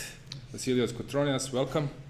Nice to Yeah, meet you. so what's the secret behind the result? You're really having a great tournament, playing very well as a team. I think that as a team we are not very high on the rankings, and that's an advantage all the time because if you have some good spirit and some fighting mood. I mean, they are young, all my players, and a couple of them, especially on the first two boards, they were promising players. They have motivation to have good results, and the others are quite solid. So, we are trying to do our best, and there is not really a big secret. Mainly, I think it's the team spirit. Okay, great, because Solakido and Armedo, they are playing very well. I think they are performing quite high. Solakido was junior world champion, Yes, right? yes. Yeah, okay, great. I think she's been in two different categories, Okay. if I remember well. Okay, I'm not an expert on junior championships. So you were a player yourself, member of Greek national team, then you switched for coaching, right? So how is to coach, some grandmaster to coach a women team? Do you focus on theory, or you just trying to explain them some plans or some psychological stuff? I think the main thing is to correct some small mistakes because they have their own trainers in their clubs, and so they have some kind of chess education, and this is very important. That first of all they have these trainers, and then when they come to the team, the job of the trainer is mainly to focus on very small mistakes, try to correct them. I mean, if they have some holes in the openings, you're just trying in a very small amount of time, to find what these holes are. And right. So after the seventh round, Greek. I just need to switch. By the way, we can't do this all the time, as you might have noticed. Yes. Okay, but you are now ranked. You're sharing third place. What will satisfy you at the end? Only 2 rounds left. We don't have any aspiration for a place. Before the tournament, I just told them that we are coming here to enjoy the play and nothing else. And this is what I want them to follow till the very last game. So we are not playing for any placing. Our aspiration is just to play well, nothing else. Okay, good. So let's see the games. Let's see how your players are doing. Just a sec. Let's find them. So today we just a sec to update the games. So we have Solakido against Zagnizde. Zagnizde is doing well, but this was a strange choice. This not going for an end game, but to take on f6. I remember once that there was one game between was it Petrosian versus Korchnay? They got this structure. I mean, it's defendable even with queens on the board. Yeah, but it's strange because if she wants to play for a win, then we expect that she opts for some other offering. So if going to this position and not to exchange queens, okay, that was a surprise for me. But let's see.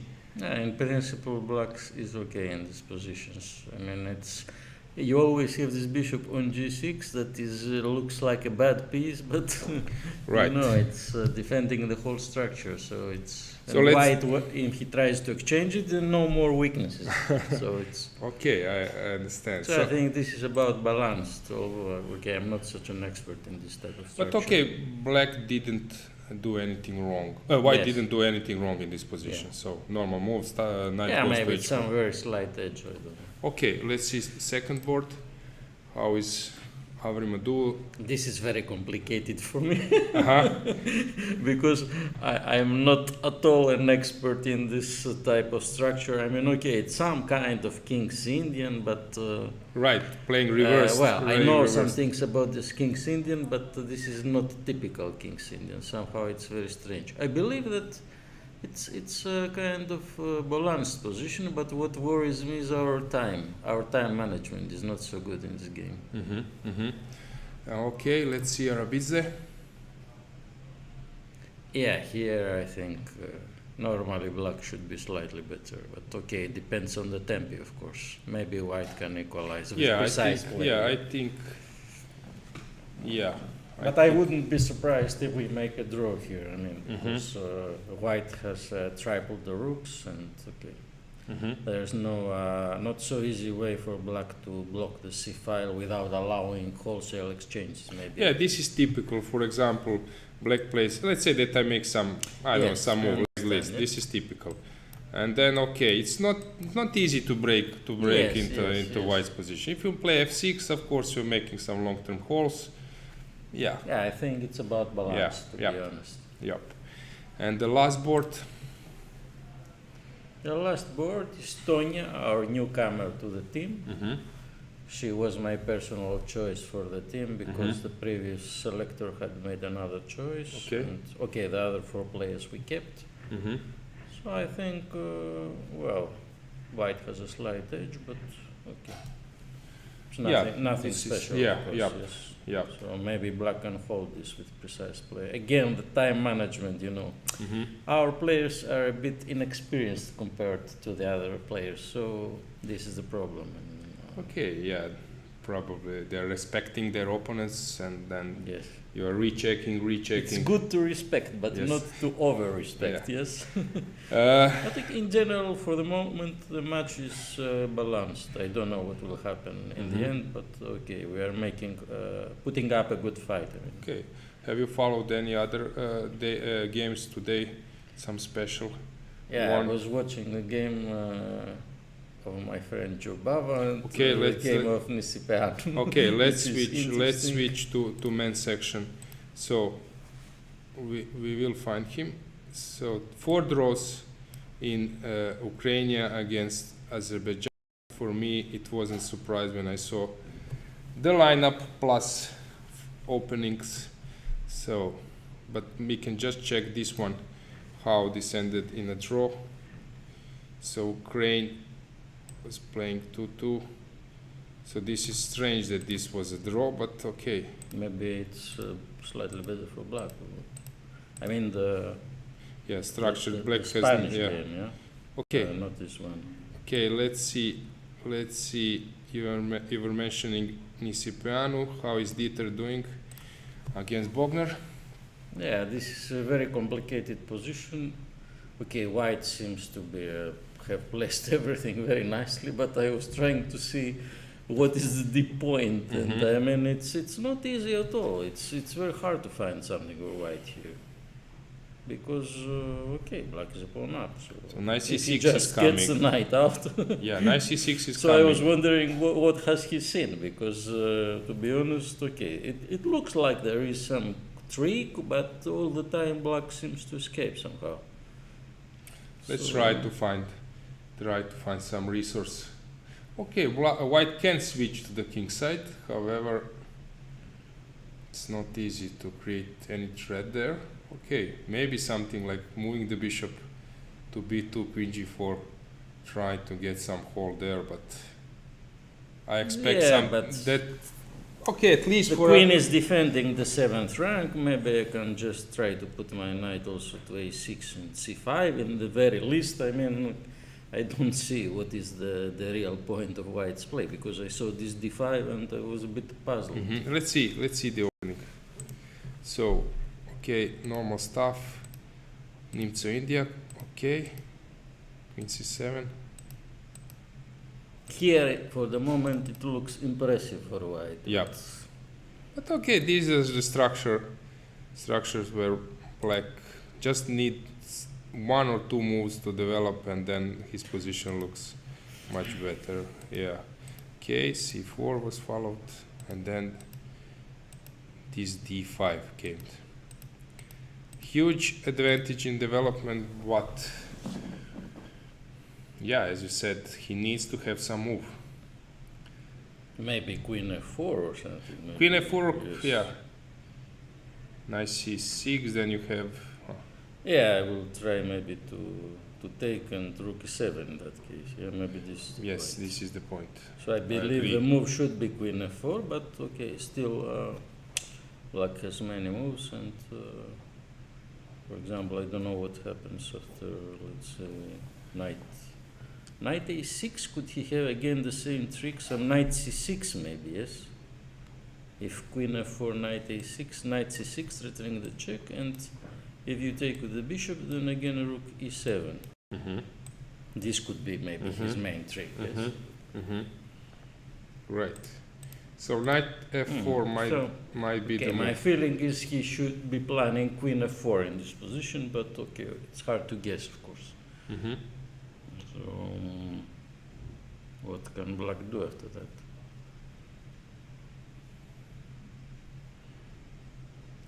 If he does f6, then again you maybe have tricks over this square. Yeah. I don't know. But f6 looks premature. Or Yeah, maybe just knight g4. yeah, knight g4 Yeah. looks premature. Yeah, so maybe Dieter is going for this, yeah? Yeah. But this is a very interesting position in principle because it's very dynamic. Okay, white has this advantage in development, but he must be very precise. And it's- What if I play like this?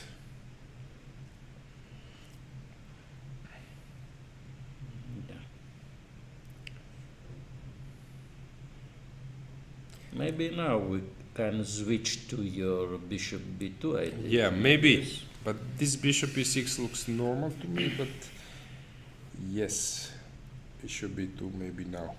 Yeah, then you are exploiting this c6 square, but okay. Yeah, still some pressure, I Yeah. agree.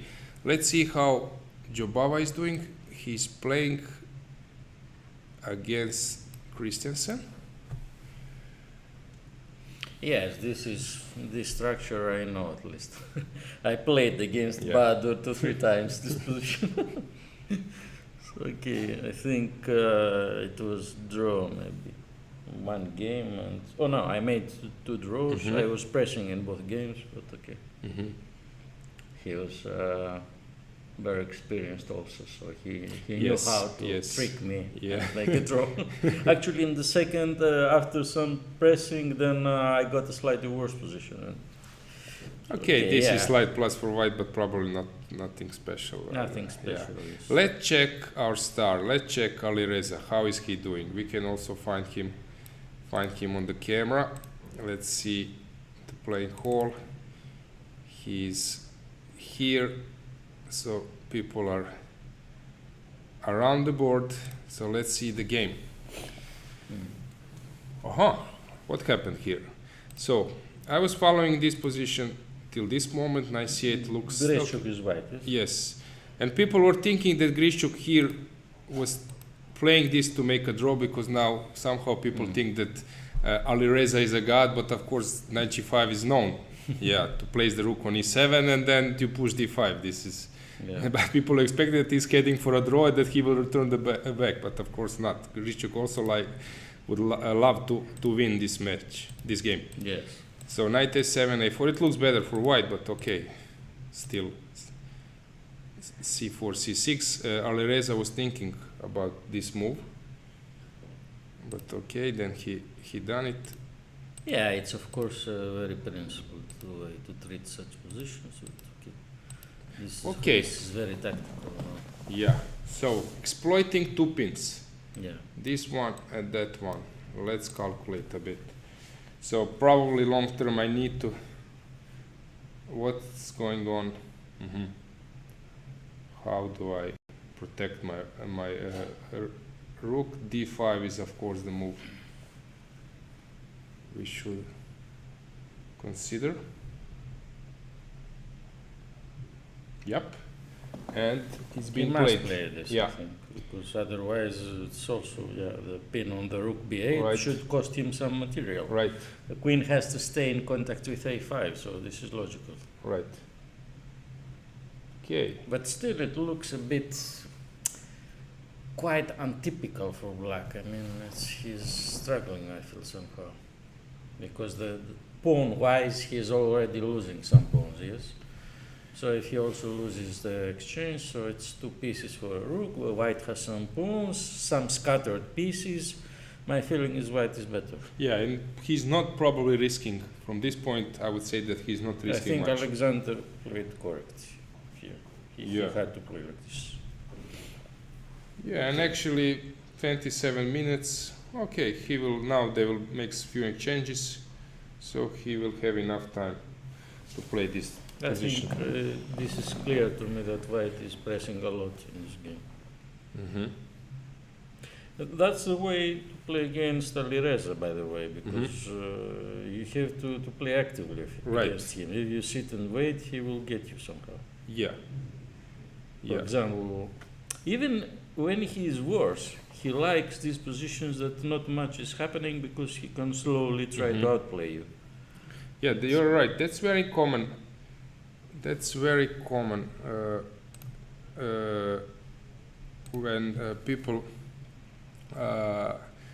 see Firouzja's game, and in 10 moves he drastically improves placement of Yes. his pieces. So probably somehow. He always has some deeper plan that is sometimes not easily conceivable, but by his opponents. I mean, Yeah. by the way, for example, I was looking at his match against Dimitris Mastrovasilis because he's.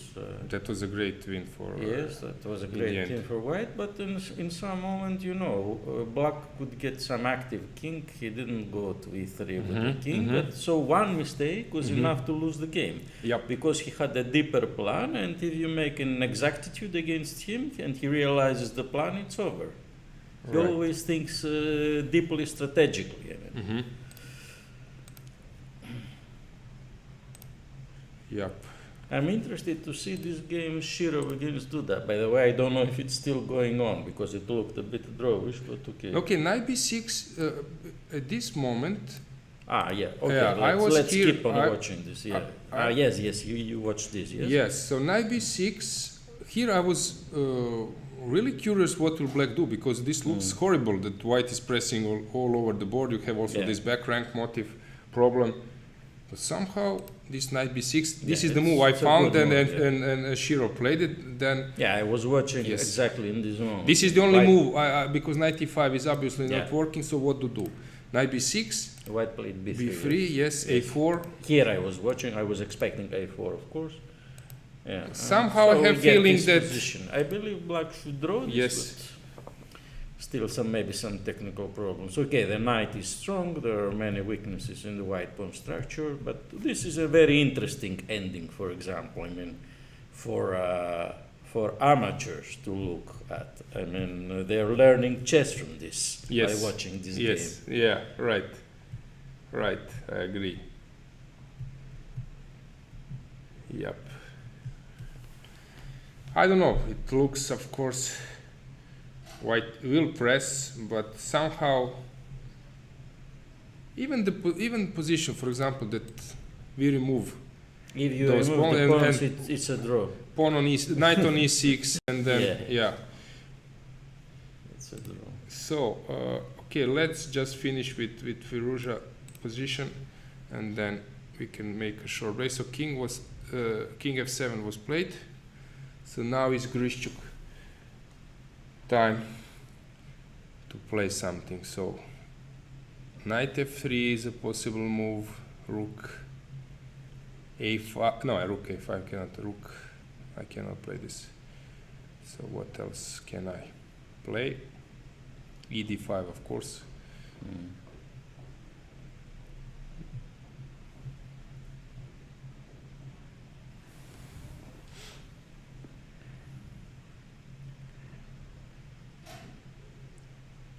Knight f3 is interesting because it's a flexible move, keeps options. Sometimes you don't want to take immediately. Yeah, and yep.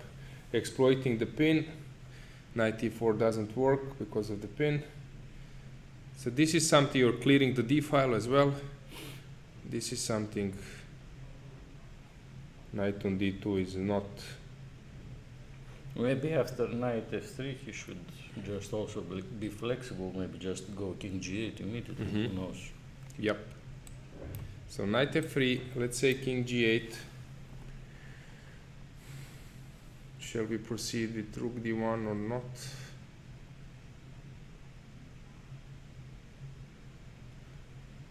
this looks as a move to me. I don't know. But now you can also improve your pieces. I don't know if 97 looks dangerous, but maybe it's possible to play as well. Yeah. F3 bishop e2 trick. Yeah, also knight d6 if I don't blunder something. Mm-hmm. Looks like an option. Because I start to harass you with knight Okay. c4. And White is not risking, yeah, of okay, course. I He can think take on this is the d5. safest, yes. Yup. But then, okay, still e5 now is hanging, and black has to find a way. Yes. Okay, e d5 was played Okay. So e d5. first.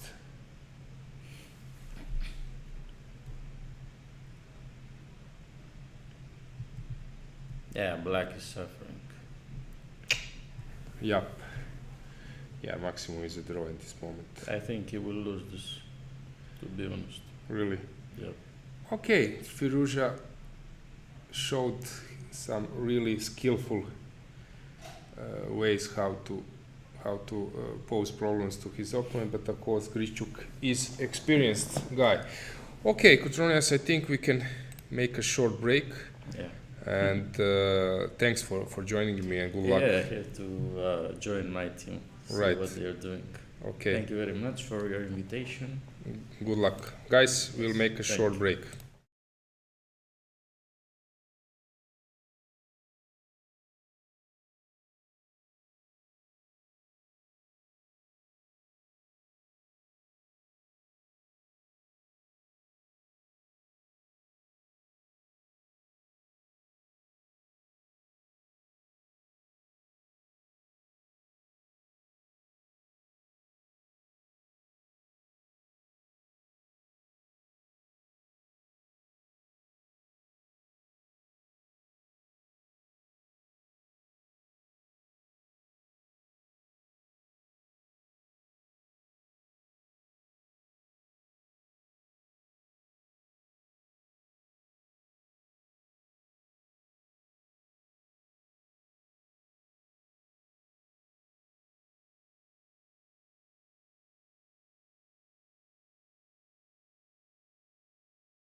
So, welcome back.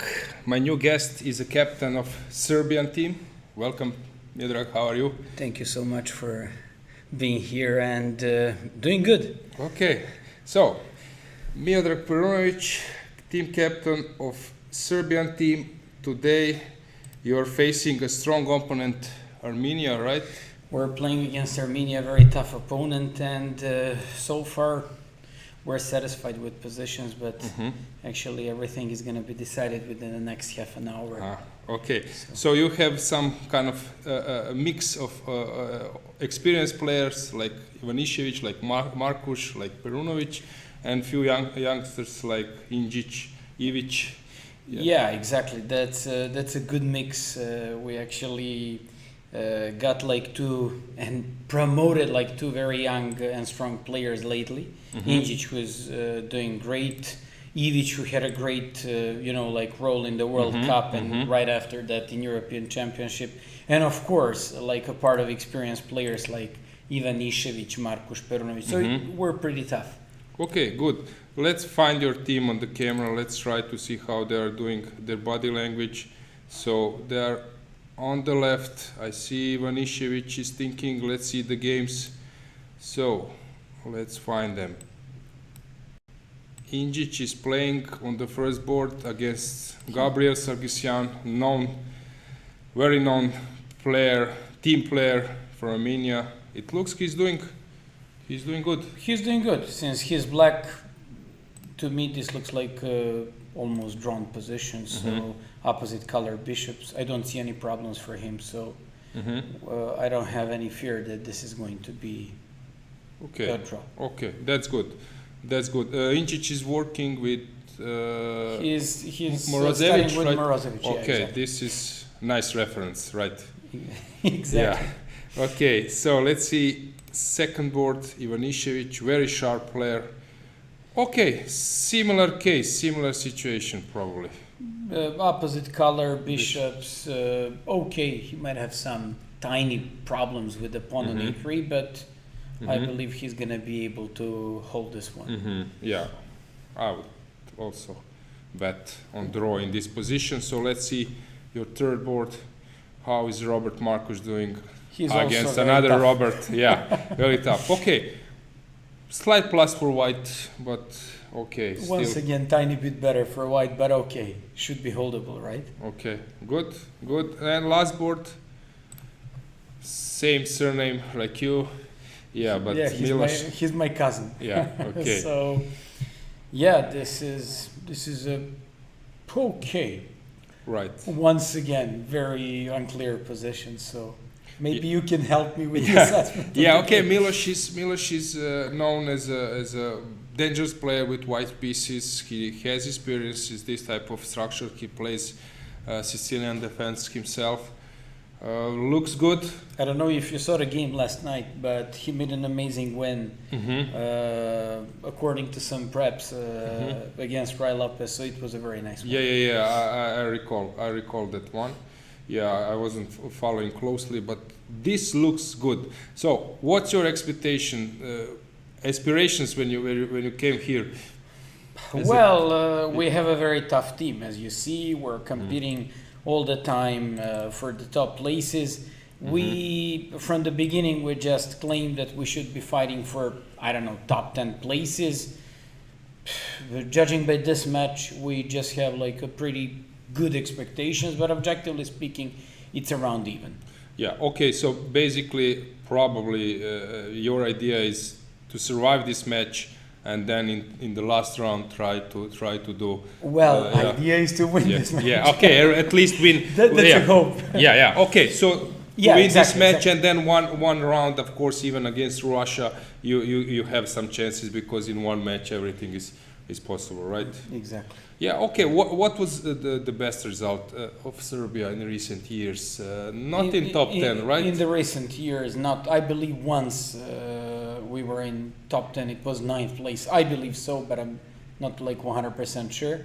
And apart from that, usually around 12th or 13th place. Okay, so this currently, at the moment, you are sharing... from the 3rd to 8th place. Okay, so it's good. It's good. Right. We're satisfied. But when you are so close to medals, okay, We of just course. want more. Yeah, of course, that's understandable. Yeah, you are sharing third place with Russia, which is something before the event probably you would love to see. Yeah, Exactly. We were hoping for that. So yeah.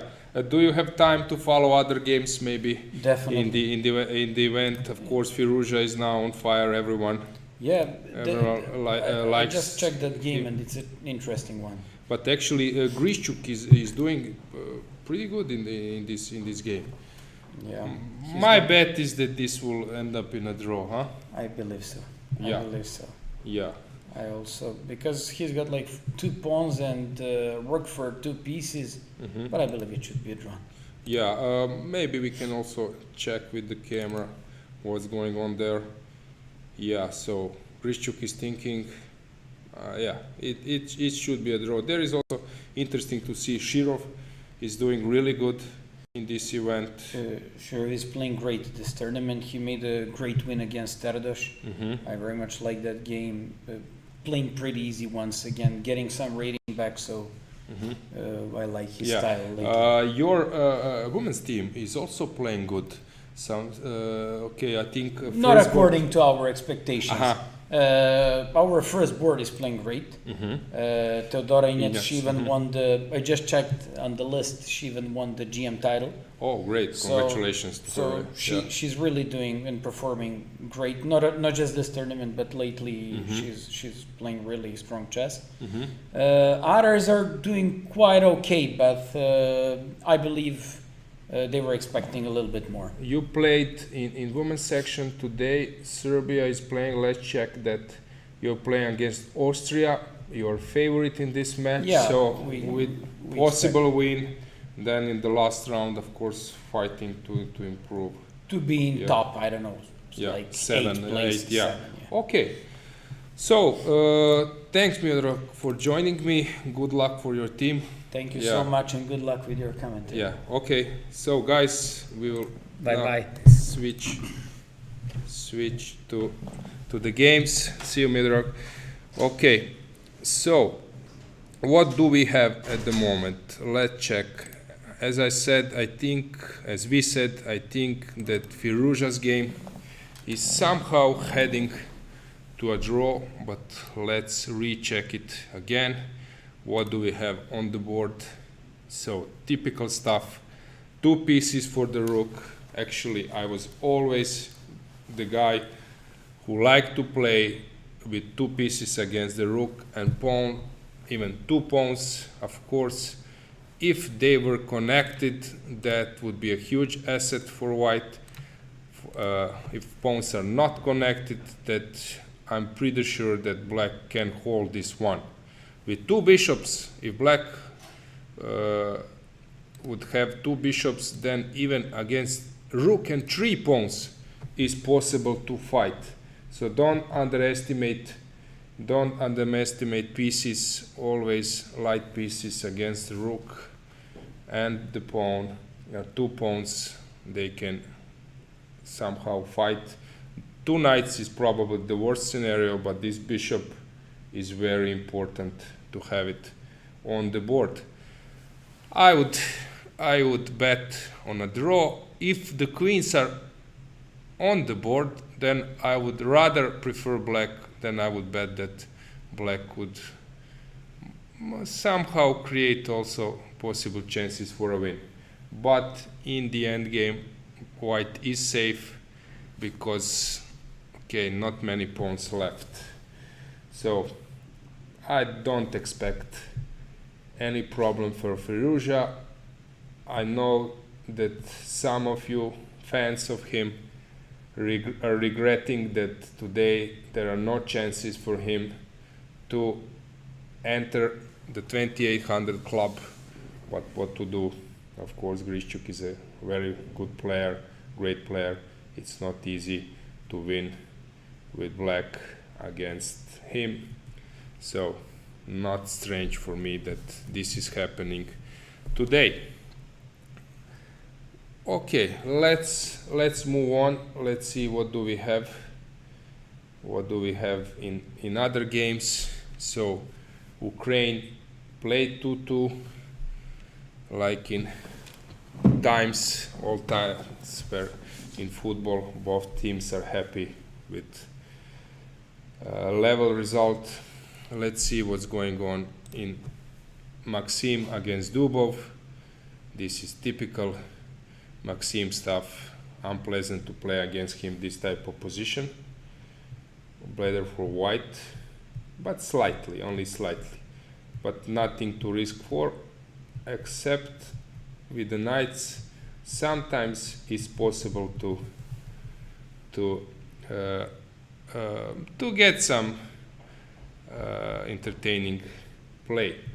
Okay, let's move on to Alexenko Bakro. This is the game to follow if you want blood, and I see one, this g5. So I expected in this position, I said black cannot castle because of knight h5, queen h6 stuff. If he puts the king on f7 instead, then bishop h5 in some stage is unpleasant, and actually this happened in the game. So g4. It's not easy. It's not easy to say because, okay, what is important? Important is that although those two pawns, they really look scary, it's not easy to break into white's position, because on every move white will either ignore or block. So he won't take on b3 or a3 to get his king under attack. a3 was played. As I said, he's ignoring. b3 is also possible, but then long term black has either mating tricks, or he can exploit this c3 square for going to an endgame. Knight b3 was played. Now, of course, white wants to keep the queens on the board. Alexenko is usually taking time, but in this game today, he's level on a clock. I don't know. Interesting position. g5 was played. Unpleasant sacrifice, so let's try to calculate. Of course, this is lost, so he must take with the queen. But now I see some tricks. This is a trick. Knight g6, and you cannot take with any piece, either with the pawn or with the rook, because you are completely pinned either this way or that way. And also, if you take on d2, I can just make this intermediate check, and this is also winning for black, winning for white. So this doesn't work. So after g5, I don't know what will black play. Yeah, I see in chat that some of you are interested in my name and surname. I'm not Ali Jankovic, although I was jokingly in 2017 when Magnus Gustafsson was commenting European Team Championship. I allowed him to call me weird Ali Jankovic, but I'm not that entertaining guy. So g5 looks very unpleasant to black. I don't know. We will see what will happen here. Very unpleasant position. So now I guess at the end we'll take some time trying to work everything out. But the thing is, now the ball is in his court. He needs to find a way how to go out of this position. Yep. G5. Nice move. Let's see how Esipenko is doing against another Maxim, against Lagarde. It was slightly better for white, but now I'm not so sure. Of course, white looks slightly better, but now his pawns also are a little bit weakened. I don't know. We will see. Hard for me to say without getting deep into the positions. Alireza, I always need to check Alireza because you all are interesting about his game. He is now the star, the one. This will be a draw. Duda Shirov, I expected fire on the board, but now I'm getting endgame on the board. No fire here. I have a feeling that somehow Shirov will find a way to equalize in this position, although he is a pawn down. But it's not easy to say. I don't see direct liquidation. Of course, I see that Duda is walking around, looks happy. On clock, he's also slightly better. Not clear. How is he solving this one? Yep. So, what else do we have? 3 draws in that match. So they are waiting for Shirov. Spanish players are waiting for Shirov to draw this one and to level the score to make it 2-2. Okay. Sargsyan against Injic. Still looking as a draw, but of course this pawn on e6 looks a bit unpleasant. Ivanišević against Martirosyan. Black is doing great. He just putting his pawns on the dark squares like Capablanca would be proud of, and then bishop controls other squares, and in this case he's controlling, taking a lot of squares out of the knight and the bishop, while at the same time his opponent Ivanišević put all the pawns on, mainly on dark square, when he's having a lot of holes in his position. Slightly better for black. Markuš, it's interesting that we have Rager Markuš, where Markuš is his name, and here Robert Markuš, Markuš is his surname. Robbie is a really good player, and his opponent is also Robbie, also a good player, squeezing a bit when Movsesyan, Sergei, now captain of Slovakian team, and before member player in Armenian team, he said, if I would need to choose one player for this position, or let's say slightly better endgame, then Hovhannisyan would be my choice. Interesting position.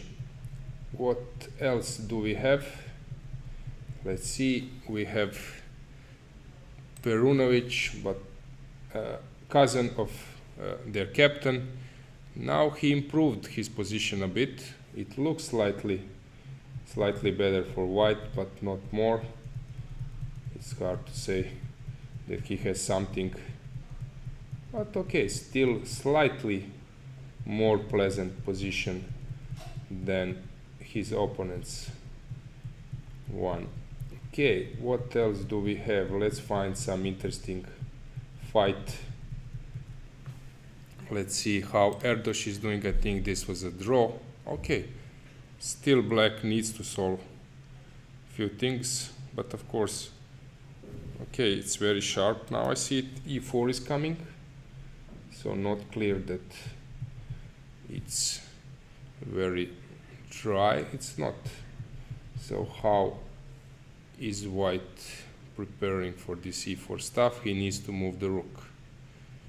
So where to put the rook? Rook d2, rook e1. Rook d2 might be the move, but then e4 and then some knight d3 stuff. But anyway, how is this on rook d2? Of course, now black would love not to exchange the queens, because on e4, okay, I don't believe this is something. But with queens on the board, there are some tricks.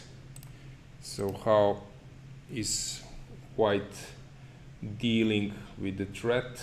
Probably rook d2, and then black needs to find something to avoid this queens exchange. So let's see how he can do it. So queen g6, if I do, then you have this move, I guess. Right, so where can I put my queen? Let's say that I put my queen here, and then e4 is the next move, probably. Okay, there are this stuff, and then e5 is under attack. Not clear what Giri has in mind, but interesting position. If okay, his main piece is this knight on c5, which is beautifully placed. Okay, white will need to spend some time to kick it. I'm not sure how to do it.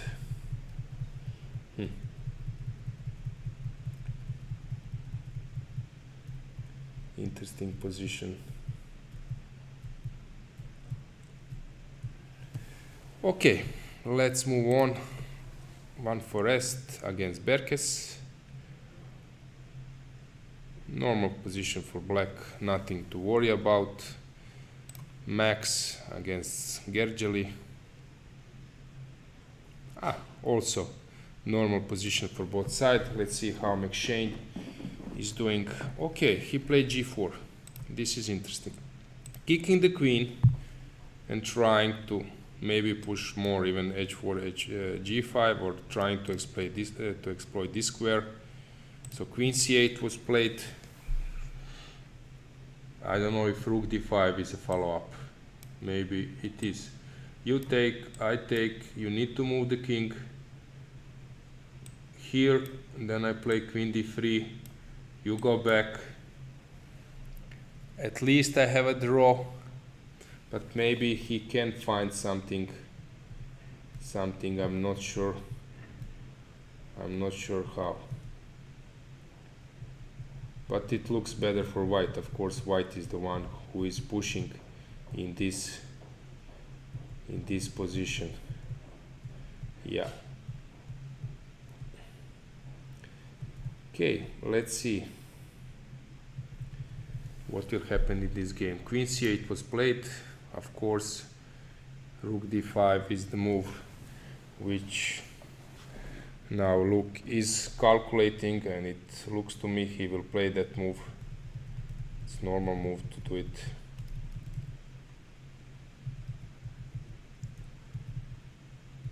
Yeah.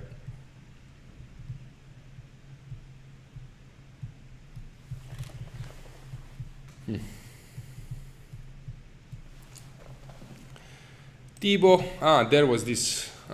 This is something I need to follow. So, Mar del Plata, known from the Gligoric game in Argentina, in Mar del Plata, and then they call this variation Mar del Plata line. It's very interesting, one of the most interesting lines, especially without computers. Last time it was played on the top level, it's Anand against Nakamura.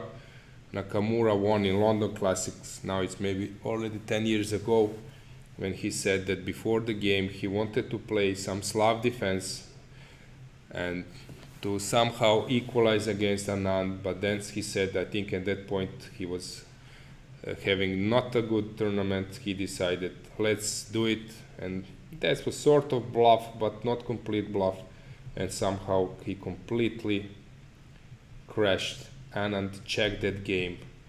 How wish he lost. So this is the last time I've seen this line on that level. So it's interesting to see it now even on a little bit lower level, because no one is playing this before. So as you can see, in this line you are not counting the material. He just abandoned queen side and tries to push on king side. This is typical. Sacrifice the pawn to open the g5. However, usually in this position, bishop stands on c8. You are not exchanging this bishop to be ready to at some stage after h3 or something that you just make this sacrifice. So this is some kind of new treatment of this position. Okay, I don't expect that black sacrifices a queen. So it's interesting how will he proceed. I like this position for black, king h1. Although Firouzja was playing this line, you can check Ivan Sokolov's article in the New Chess regarding how that line was born. He was playing king h1, precisely that, and somehow white started to attack on king side, which is something you don't see so you don't see so oftenly in this line. g3, knight f3. Now this is already some pretty sharp stuff. Knight h2, brilliant stuff by Gawain. So what's the point if he takes with the king? Of course he takes, and if knight takes, then pawn takes. Maybe was one idea, but then this one is dropping. So probably queen h3. Yes, he did that. Rook f3, f takes g3. I love this position for black. I would of course love to see this position in the game. Grishchuk against Firouzja, but what to do? They are playing different type of chess today. So very interesting line.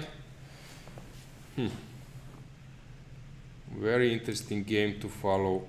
F take g3. So this one is open now. Knight is getting ready. No draw. Okay, maybe by perpetual, but I don't expect draw in this game. Very interesting position to follow. What will white do now after f takes g3? Jesper is thinking.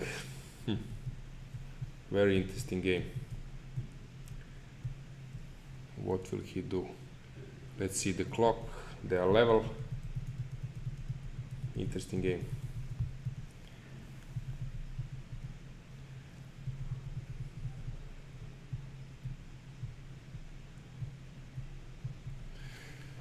So what can I do? What's the threat? Always in this type of positions. Anyway, when I'm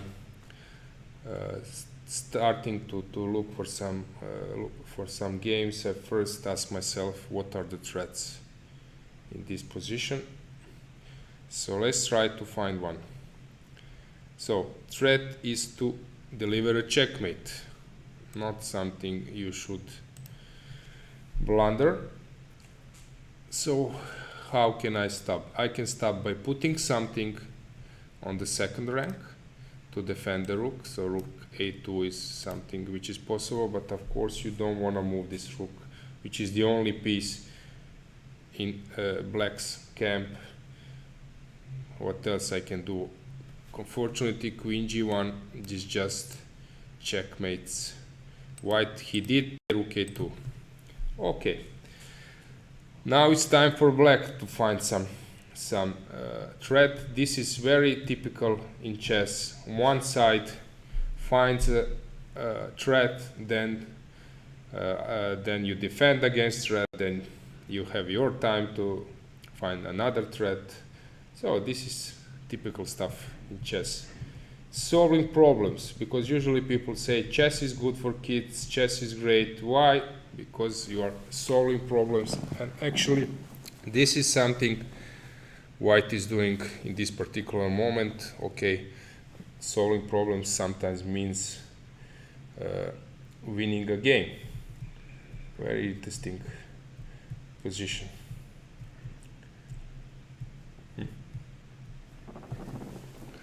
Rook on a2.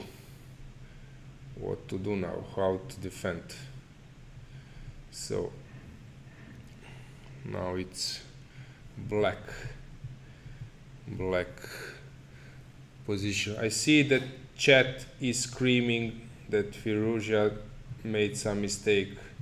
So what I need to do is, of course, now switch to Grishchuk's game.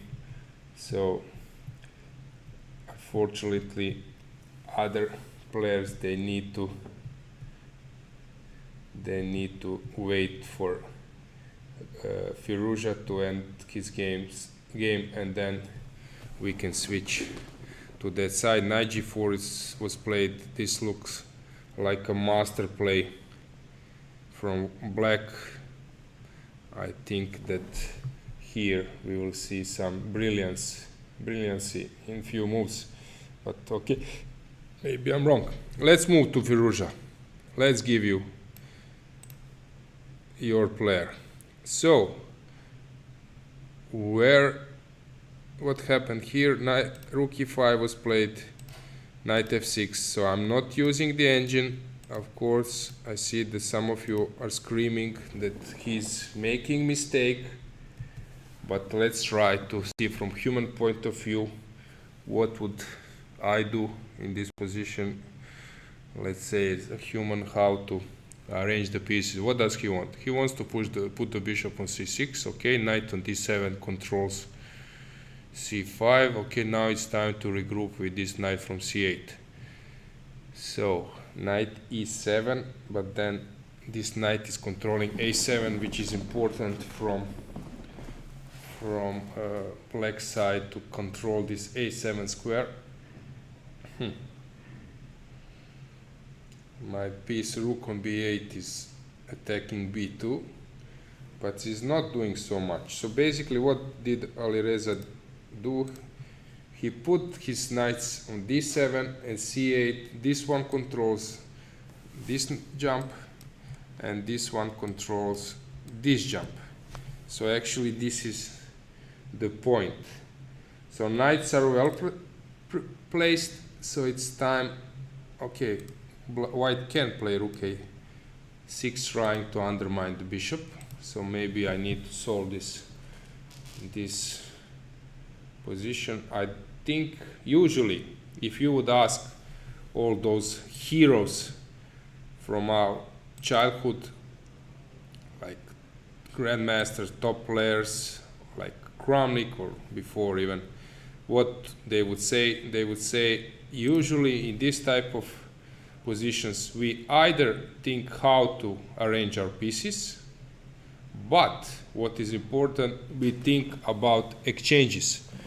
Pity that, okay, placement of the pieces you can get from the computer. However, exchanges sometimes, which is a good exchange, which is a bad exchange, computer doesn't say.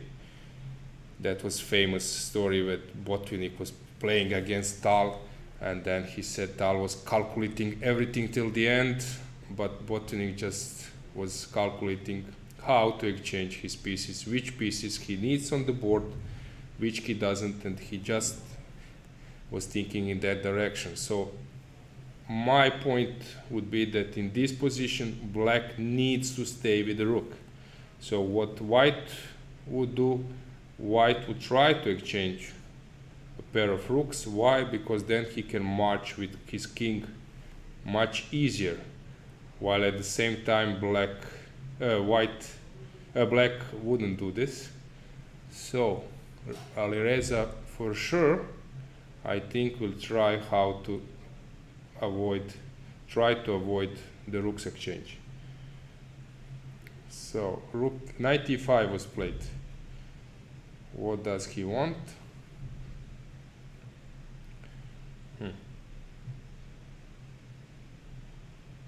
Okay, he's trying to undermine this knight on e4. So you need to find a place for him. If you put it on c3, then it will be well controlled by the bishop. So this is one point. Where else you can do? On d6, it's not something you will do because you are freeing black. g5. Okay, trying to catch h7 pawn. Might be an option, but I doubt. Knight e5 looks like a good move to me. I think this is something wise from black side. No, I didn't change. I haven't changed my mind. This looks to me as a draw still. Although white might be better, but sometimes 1 point. If computer gives you 1 point in this type of position, it's not enough. So still I'm betting on a draw in this position.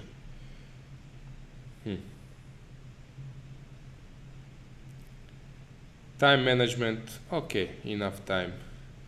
No, nothing dramatic here regarding the clock. Let's see the body language. What do we have there? So, first match is over, nothing to see. Just like they would say in police when you need to go away. Nothing to see. Let's see what's going on here in the second camera. Okay, Mazej is standing, focusing on the last board. Esipenko against Lagarde. Legs are working under the table. Players are nervous. Bacro is focused on the third board. Esipenko as well. Let's see how they are doing in their games. Okay, MVL will push this forever. He's of course better, slightly, but not much. So let's see how Aleksenko is doing. I saw some comments that he made a mistake. So let's see how g4, a3, g5 was played. Queen g5, knight g6. That was the trick. That was something I missed. Queen h5. But of course, as a commentator, I'm allowed to miss something. But when you miss it on this level in the game, then you can get punished. Probably now Etienne solved all his problems, and usually this is also something wise to do, to check and recheck. Don't trust your opponent's combinations. It seems that black is now doing great. This is the position I never had in Rouser. Usually I'm pawn down in this type of positions. I have some weaknesses. Here I'm pawn up, but for that I have an attack. So this is something not common in my games in Rouser. Probably Kozul had the same issue. So this is beautiful position for black. Queen h6 was played. Let's see the time management. Only 10 moves. As I said on camera, Aleksenko is trying. Okay, he would like to collect this one, h7, but this is not important. Now black just needs to somehow exchange the pawns. Okay, I will have a new guest now. Ivan Sokolov will join me. Welcome, Ivan. Hello, Aloysia. Thank you for having me. Okay. What is going on? Because I was not following anything. I just came from fitness center. Okay. So you have somebody who is with the fresh eyes going to see how many all kilos, this mess on a board. How many kilos you did today? Well, it was swimming and bicycling, so it was cardio business. Cardio day. This position, what I see in front of me, was it some Rouser? It looks like it. Yes, it was Rouser. I just said, usually I have this type of position with pawn down, at least for black, and it was not casual, it was classical Rouser, right, yes. bishop e7, but in this position he blundered this queen h5 move, and now black has rouser position. Oh, The queen e5 was a trick. He blundered, threatening a checkmate. Knight d4, king e7, and now he's pawn up, but he's having attack for that. yes. So this is something you won't Actually, see. that Alexenko he lost yesterday, right? So Yes. he has actually a difficult time. Yep. Okay, now he's just trying to show that everything is under control. I collect this pawn on h7, but of course Okay. this was not his, I guess. His plan. Yeah, of course he's a great player. I'm pretty sure he will try to muddy the waters here, but it looks that black solved all his problems. Yeah, black solved all his problems for sure. Black is probably what should black do? Should black take ultimately this pawn on b2? He just did, yeah. Yes. Yeah, it is logical for Yeah, this pawn because to disappear. sometimes yes, this is important sometimes to have check, because first rank is under control. So, okay, this is useful. And now. how is position queen versus two rooks? Mhm. Rook g1, which maybe he should do. I don't know. Because this could be the potential drawback of taking on Let's see. b2. So check, okay, take. I need to now probably. Might need to go. I don't know. Might need to go back maybe. Go back or double the rooks. Or double the rooks, yeah, just to cover your king position. But if you double Then the you will attack b pawn. yes, correct. If you double the rooks, I will try to attack b pawn. Okay, this looks okay for white. I don't Yeah. think that Yes. he will lose this one. I don't think so because But- white king is safe. But we have a move, and this is not that one. It is another one. It was queen d3 was played. Okay, now setting up another trick, maybe trying to somehow make some kind of perpetual, but of course black is not forced. You know what is the problem with this ab2? He lost this mating threat. And then Yes. queen on a5 is no longer so Okay, dangerous but he for probably white. needs queen e5 because I do threaten knight f5. But on queen e5, maybe I can play move knight f5 anyway. Yep, I agree. So it is actually a tricky situation. Perhaps Bakro did not take the most out of his Yep. great situation. Yep. Okay, maybe he was also a bit surprised to get this free ride he got, but okay. How is Alireza doing? What is going on? Okay, this is a question I'm getting often these days. So let's see. Everyone was screaming that he Grishuk misplaced is- something, but Grishuk is better. yes, but I would bet on draw in this position. Actually, although I said that knight and a bishop in this position, I would be perfectly safe. But with two knights, somehow then it's tougher. It will be suffering for a Yes, yes. With two knights, it's not easy. Like with knight and a bishop, you will arrange your pieces to work. But with two knights, draw. Yeah, he will probably manage to. Okay, the question is, of course, if b pawn can ever come to b5, it is different situation. But how is it going to cross? okay, this is something I mentioned that, of course, in this type of positions, black shouldn't exchange the rooks. Correct. This is first thing. Rook So- trade will be to white's favor. This Yep. is correct. Yep. So we won't see this. So white is probably going to start slowly advancing his pawns on a king side to try to take space. Yep. Okay. But Grishuk is skillful in this type of position. Well, he's skillful in many Yeah, okay, of kind course. of positions. Okay, of course, top player, right. But okay, I somehow usually my statement comes from that I've seen type of games when he convert this type of advantage. I think that Alireza might have a long day. Yep. But okay, that's good. That's good for our broadcast because we will have many viewers left. And what is Yes. happening then the rest in the match? Okay, so MVL? first match they call it a day. Okay, 4 draws. Yes, and then here MVL will squeeze forever. Why this was some Italian, Yes. so to see. Yep. He has all the time in the world. Okay, he will now just start to knight f1, knight e3. I don't know. Yeah, he's slightly better, Yes, obviously. yes. How much better? Yes, we can Not check. easy to say. We can check how is Okay, not the first one, but maybe this one is better, that you can see how is body language. Okay, let's move to the last board. Esipenko, how is he doing against Lagarde? Lagarde, Yesipenko. Wait.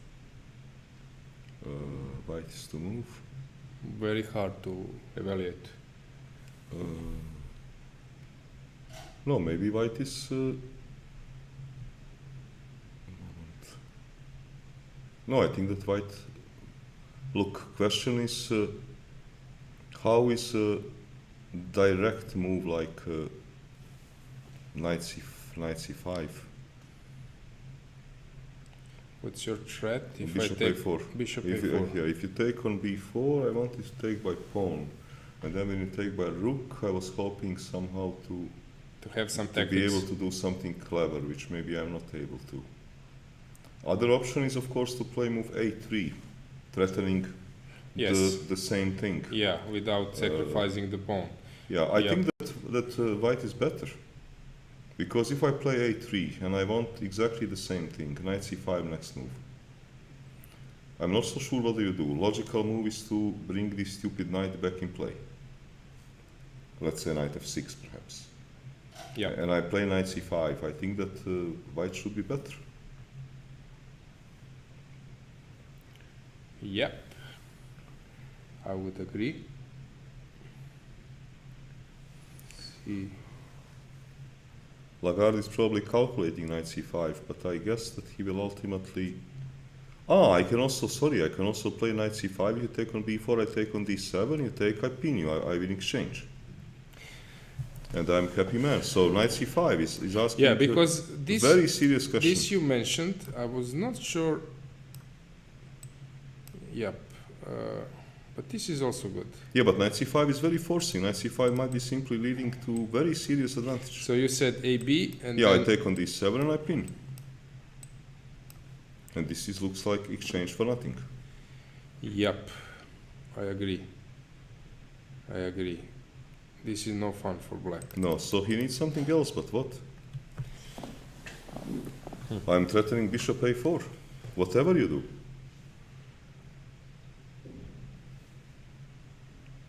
Maybe white is simply having a large advantage. Let's find the defense, if there is one.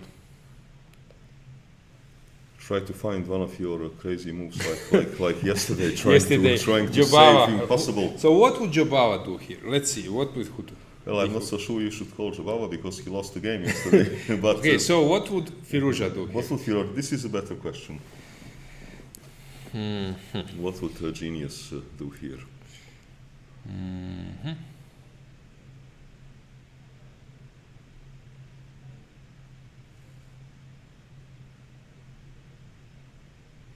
Because you know this stupid move after I take on d7 knight e5 tempo is a problem, so you cannot try to be funny with some moves like b3. Maybe you should. Okay, a b4, knight d7, b3. Yeah, maybe you can save the game this way. b3. Okay, but maybe not. Okay, a b3 and I take on c4. You will save exchange, but you will lose too many pawns, right? Yeah, a takes b3 and there are no good moves. Yep. So it is not working. So let's see this one. You said so. Knight c5 is the move we are waiting for. Yes, So with the very sizable threats. yep.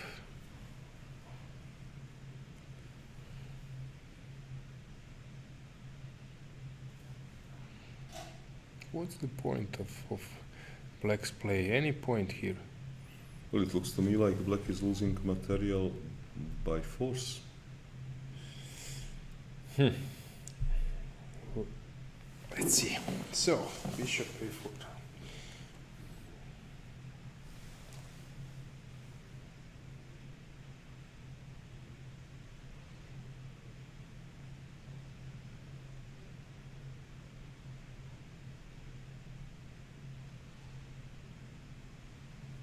No, I think this is just exchange. This is just exchange up. So let's check your line. I take AB, Yeah. Okay. Take on D7. B3, Take AB. okay, Queen D7, Take on C4. You saved exchange, but 2 pawns. Rook B2, Rook B2, Bishop E4. I cannot imagine you can survive this. This is too much. yes. I mean, you can fight, of course, to play some knight G5, CD5, Queen D6, to try to play some, I don't No, know, this- some this pins, is but, not- but this is not going to work. Yeah, this is not the plan. No, this is more This is not the plan. desperation. So it looks like that France might win the match, which will be then for Russians terrible, losing Yep, 2 matches in a row, especially the way they lost this match yesterday. yep. So how Artemiev is not playing today, not yes? playing Is he today. already on a flight, maybe back to Moscow? Not yet, not yet. So, AB, 97, no tricks, come on. Well, the problem is that this stupid move 95 is getting out. Yep, And you don't have time for too many moves, because, okay, 95 is a big tempo, and Bishop A4 is threat at the same time. no, I cannot take on B4. So, let's say that I play...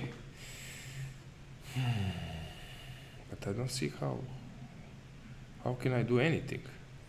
Well, the problem is that I'm first going to take on D7, because otherwise you would move queen, and on Bishop A4 you would play move Rook C5. But this is not happening. I will first take knight takes D7. What we are missing. I don't think we are missing anything. But the guy played A3.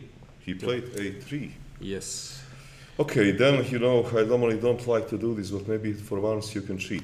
When you Yes. can ask what happens on knight C5. Yes. AB, knight Okay. D7, Yeah, Queen D7. yeah. I was thinking about this. And what is evaluation? More than +1.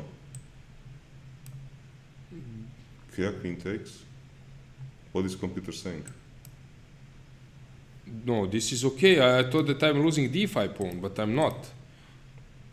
This is not wise. He's black is good here. I was hoping that A pawn is going to run. No, I didn't see this. I thought I can take on D5, but then C2 is just no, winning. D5 I cannot take. Okay, Queen C3 I first. can try to win tempo, of course. You play this. Yeah, this is a little bit better version, but interesting is that computer is giving zeros. Yep. Okay, all right. Yep. I was somehow thinking that this position is more than zeros. So Okay, the so guy we played can get A3. rest. We won't use him any Yes, more. We will try to. to be clever, which Yes. is very difficult for some people. Right.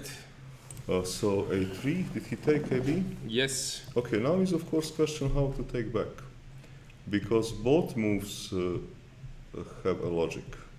Yep.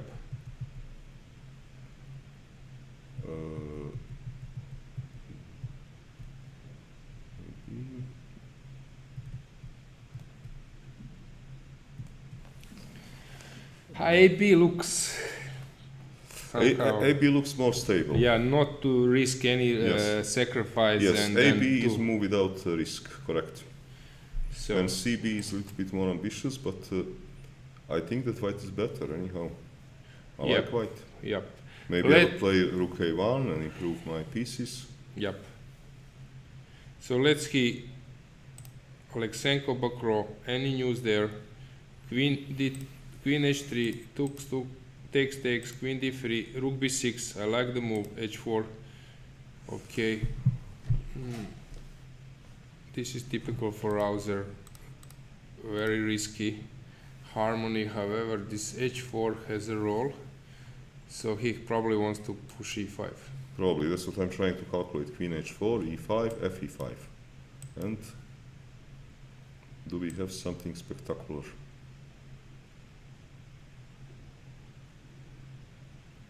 Queen F3. Rook B8. Covering everything. Yep. I don't see anything here. Just a sec.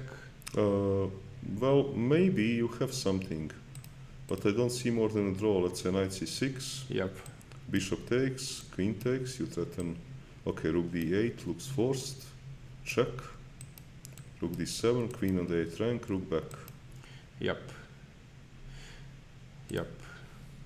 E5 will be played. What else? Most likely. Yeah, and black will take. So he's calculating this. Let's see any news in Grischuk Firouzja. Yeah, nothing special. Only news is that Grischuk is now in blitz mode. But okay. Yeah, but in this position, Position. it is not very difficult. Yeah, because I wouldn't call this one long time. This No. is not long time. Yeah, he gets 30 seconds and he gets only 7 more moves.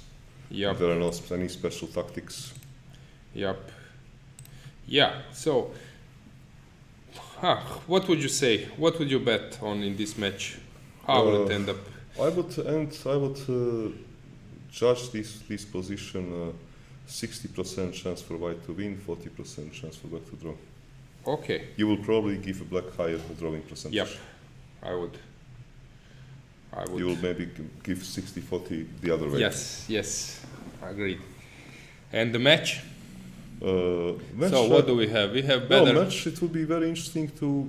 Well, this rouser is actually very important. Yep, because they have stable advantage. France has Lagarde stable. has stable Yep. advantage. He has really stable Yep. advantage. MVL has very small advantage, probably Yep. will be a draw. And well, this rouser can be very important for the match. Let's get back to this rouser to see whether Bakrov took on h4. What is the time management there? He took on h4, Yep. okay. Moment, do we have anything else? Because look, h4 was not a forced move. So,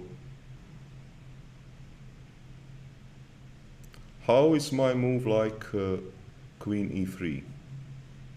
I see some people writing in chat that they mention it, which I think it's a huge blasphemy that Grischuk can lose this. So you didn't give any chance Well, there. he must blunder rook in order to lose. Yeah, but okay, 1%. No, you wouldn't give. He must blunder rook to lose. No, not even 1% for I that. don't think so. Yeah, me as well. So, although people are rooting for Firouzja, don't get too excited. He won't win this one. No, I'm just trying here to figure out if there is any sort of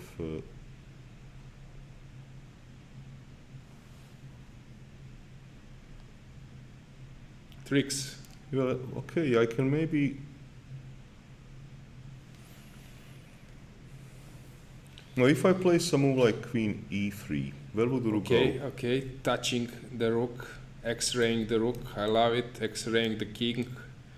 So this is the So point. Probably rook goes to some smart square. Yep. So the point is, if rook moves to, let's say, b8, then you have I was hoping then, let's say, to have tricks like some- 96 or Yes, but you something. take with the king, and I still do not see. So this was your point. Rook b8, knight takes e6, bishop e6 just drops the rook. Yes, but you take But unfortunately king. with king, and it is not. Then your clear. party is over. No, it's not. Maybe Queen actually d4. Queen d4. It is not over. Yep. And then you have problem that queen g3 loses material to e5. Yes. Yep. Actually, this can be problem. This position. Yep. You can play king f7. I don't know. Then I would play take on. No, this is maybe problem. Yep. Let's see how they're doing in the hall. Let's find them. So Grischuk, and now really this is a tense situation. I see that Yeah. nerves are starting. Yeah, because we are entering time until the time control, and for example, this rouser, I think in the next 5 moves, 6 moves, it is going to become clear situation. I don't think after 40 moves we would have equal tension in this game. So it is quite crucial what would happen there. And I think also if how many moves did Lagarde make with Yasipenko? Okay. So A3 was He took after with c-pawn. okay. So now More ambitious. yes. But also, okay, does carry a little bit more risk. Yep. And they have many moves. They have 12 more moves to make not much time. So actually, when they reach the time control, situation will clarify itself.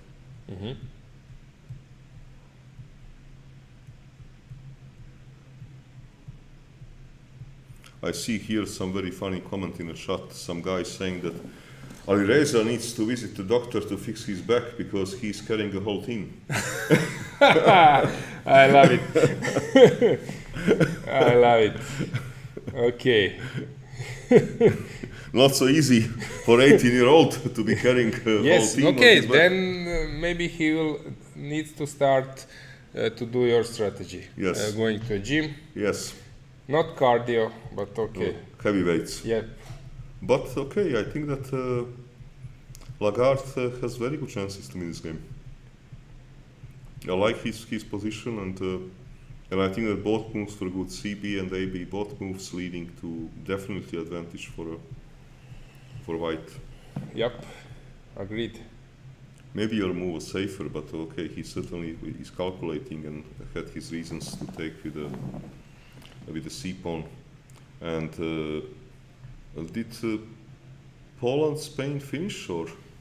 So, Shirov, yes. So that match Is 4 draws. It was a draw, of course. We were expecting fire on board, but you cannot expect it all time, right? Correct. It was some end game. And they have all the 4 draws, so this match is actually finished 2-2. Yes. So actually, Black played very well, but okay, probably this was just some kind of preparation. Yes. Yeah, okay. It was a draw. So that match ended in a draw, but I will take you to one position which for sure you will like it. Okay. So let's see some blood. This one, not this, not this one, but this one is the one you like. To Jones. Okay. I White is to move. Hang on. This is. I said to audience that you wrote an article regarding Firouzja, King's Indian with White, Yes. how he treats.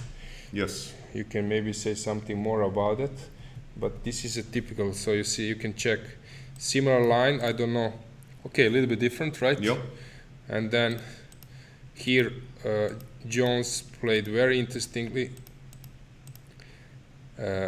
going for attack even without that bishop, Yeah, white square okay. bishop, abandoning the queen side and then throwing everything on white. Actually, I like this as a black because queen will join the party at some stage. Okay. And actually this Jones has really big experience here. He played many games. Knight h2 was a real great game. Now I saw the threat, which was not hard to Yeah, see that okay. there is a mate in one, so you put the rook Yeah. back. Knight g4. Another sack, and then queen h4. This is a brilliant play, Yeah. So, if it works. but bishop h6, he was grabbing a pawn, yeah? And now comes unbelievable move, bishop f4. What's going on here? Pity that Alireza is not one of the players in this game because everyone will love this game. Okay. If I.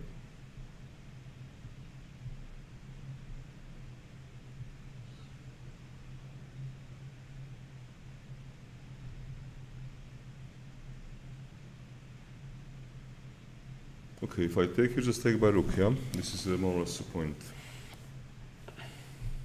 But it looks like that bishop needs to be removed, because what else would you do? I mean, bishop g3 is a serious threat. So you probably have to grab a rook. I mean, grab bishop. He takes f4. What else? Yep. Yep. I do not see other moves. So knight h2. Knight h2, bishop takes g3. Yep. Rook g3, rook take h2. And game is over. Yep. So let's show this. So knight h2, Bishop, bishop g3, eliminating defender right? And when you take, I'm on time. to Take take on h2. everything. Yeah. So bishop f4, great resource Yes. which So- was found by white. Let's see. I think I have to take. And He after takes rook f4, f4, right. look for a move. Yep. Let's just a sec, just to see something. Is something working? Not. Okay. So I take on f4. Okay, I have a square on e5. I take by a rook on f4 Okay. in order to try to pin, and I'm preventing. You cannot take a knight because rook g4 and rook h2 is probably winning. So some genius move is needed because rook g4 is a very serious threat.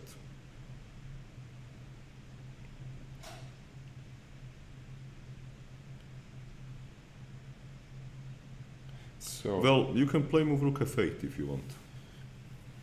Because rook f8, you still cannot touch anything because of rook f1. mhm. But even this is unclear. Rook f1, king up, queen h2, king f1. No, maybe rook f8 is not possible because I simply take and I take on g4. And it will be just one small check and that's it. Takes. And now unfortunately, that's it.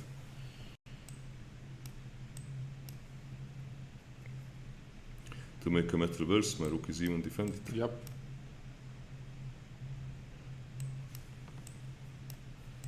Yeah, now some checkmate should Yeah. come. It will come. Okay. But what happened? Rook. He did play that. It happened, yeah? Yep. But moment, isn't he losing by force?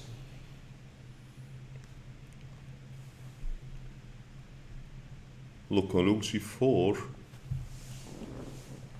maybe you can, but it doesn't matter if you play rook f1, queen f1, rook g4, because you're two pieces down. One piece you will get back, but black is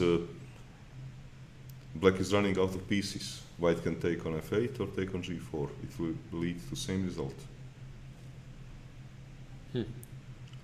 I think that Jones played very nice moves, but sometimes he doesn't stop you Yes. from losing game. Yep. Okay. Uh, You get attraction, Yeah. but points. Points count also, and it looks like that his attack is running out of steam. Just Maybe he sees something because he played quite fast. He was not forced. Okay. For Jones, it's not uncommon that he plays fast even. When if- it's wrong. Yeah. But okay, rook f8, you are pinned, and I want to take a rook with a check. Aha, I have idea. Okay. No, unfortunately not working. Somehow I had the idea that in that no, it's not working. No. So you take. Yep. I need to take. What else to do? Well, if rook is pinned, then I threaten rook g8, and you are running out of pieces. If you take knight h2, I take on g8, and I play king g2, and I do not see your No. mating net.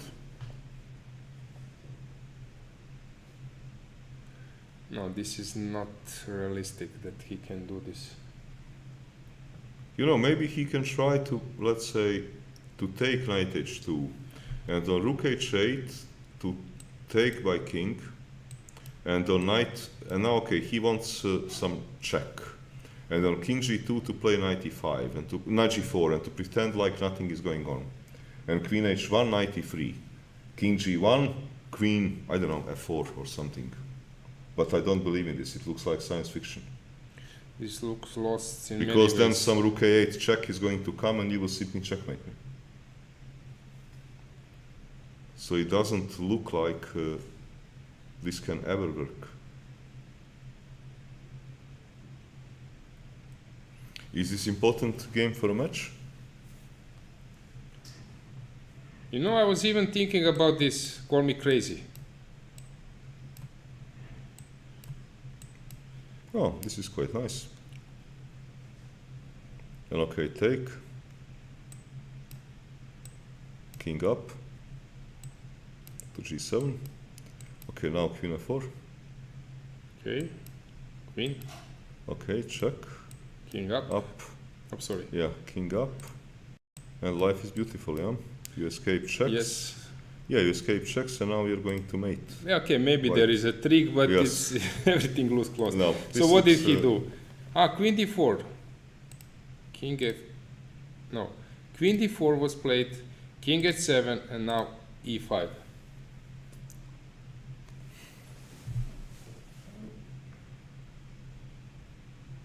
What does he want to play on g2? Okay, rook g2, queen e1, rook g1. Okay.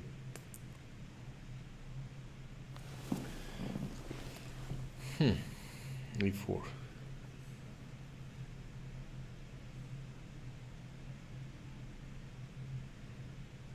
What if I play knight f2?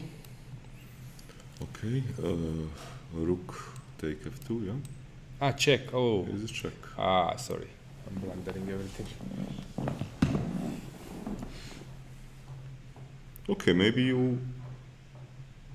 No, I wanted to say on rook f2 to play g2, rook g2, rook f4, but there is queen d3 check. And this will finish wrong.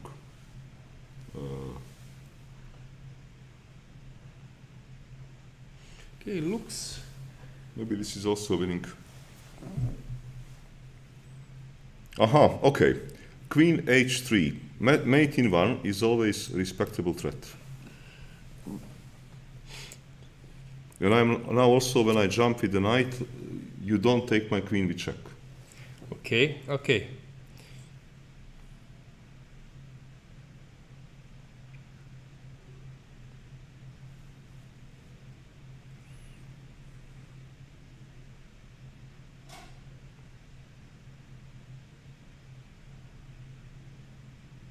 No, but this is not so Interesting. clear. This is not so clear.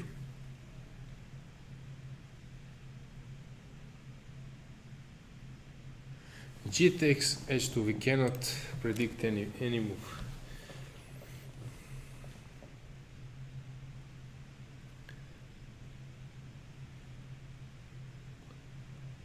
But what is white playing now? I don't understand why didn't take simply on f8. This But- is for me a little bit of a mystery. Okay, g takes h2. He's also having respectable threat of queen e1 and to deliver a checkmate.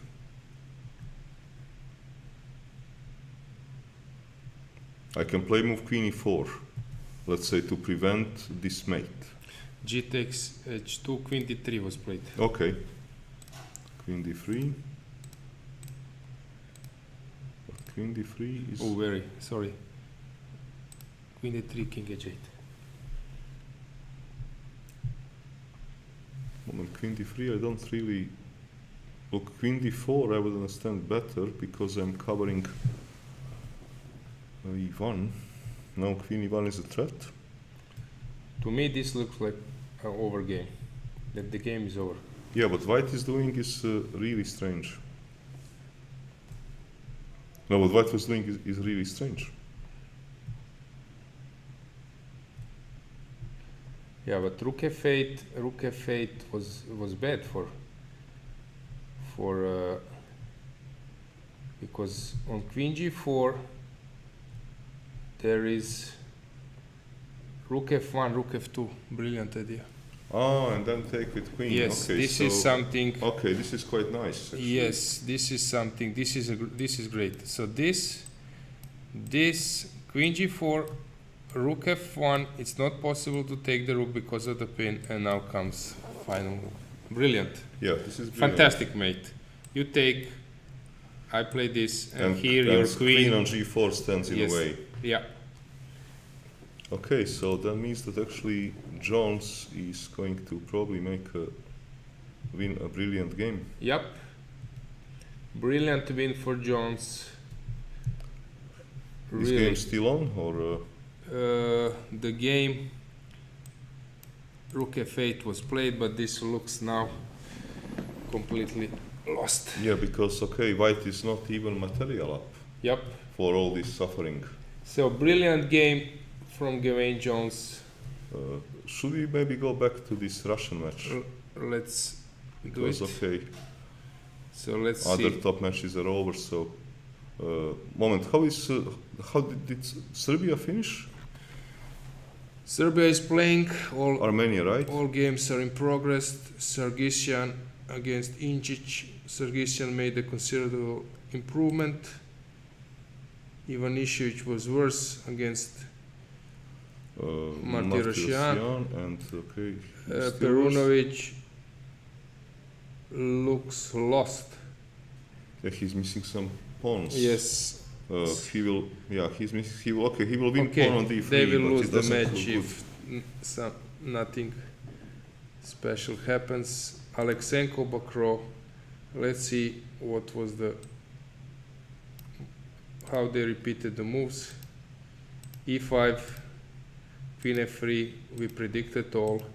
Yes. good. Okay, at least we get Yes. something. Aha. He did this way, but it's Okay. also a draw. Okay.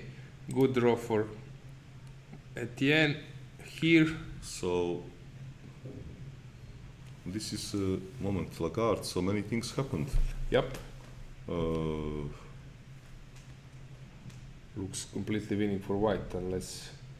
well, I'm not. Why? Because not so long ago you tried to. Aha, but now pawn leaves. Yep. Yeah, pawn Yeah. leaves. I want to say you wanted to explain to me that why my pawn on f2 position is about equal, but I don't get a pawn now. Yep.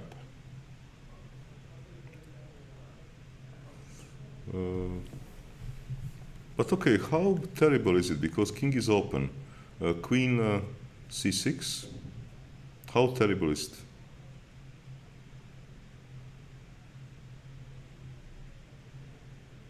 Okay, you can of course queen And and take on d5. take on Or d5. I can take on d5 first. No, better to queen Better to because queen, yes. yeah. Then I have a problem because my knight is shaky, and I do not have a good way. Yeah, you will drop. I will probably drop a pawn. Yeah, okay, you can play knight f6. I can play queen a5. And then you go back. Okay. No, you can play queen d3. And then queen c5, queen a3. Aha, and then save the game. Yep. Okay, no, but maybe it is not. Well, he played queen c6. Maybe it is not over. Maybe he's going to save his king.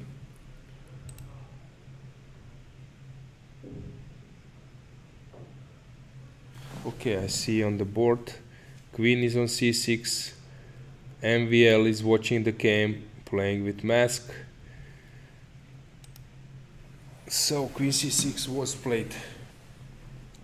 Well, you have to collect this pawn. What else? But actually, if Lagarde wins this game, so France still will have real chance to win the match, to win the title. Yes. So, But okay, c8 looks like the strongest move. yep, what else? Sorry. Well, just to check if something is happening in Grishchuk, then we can come back. Okay. Which game is going to turn out to be a draw.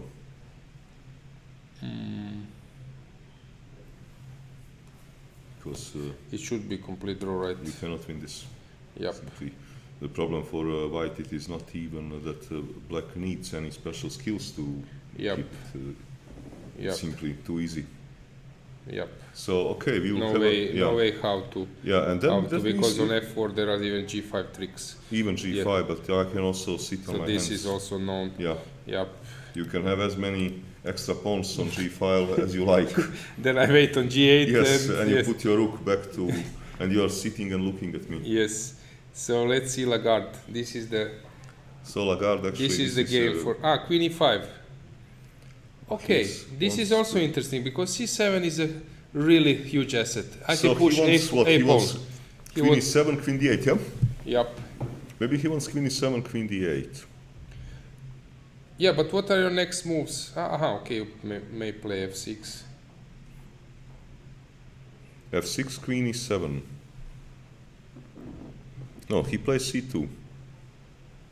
Okay, c2.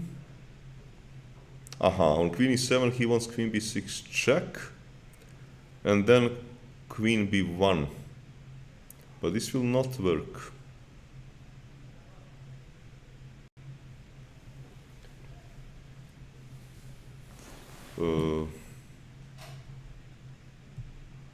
Maybe on queen e7 he wants to move king.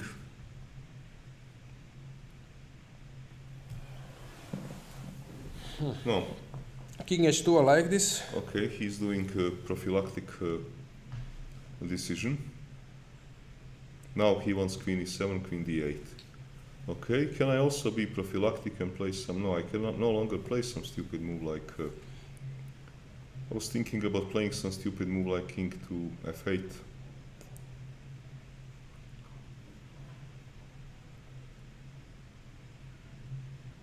Well, anyhow, I don't see too many other moves. Yes. Queen e7 Yes. is a terrible threat, so king Right. f8 is maybe not so crazy. Yep. I agree. I agree. He played cross king f8, yeah, he basically played it, which calls into question whether king h2 was the most precise move, because now how will I penetrate?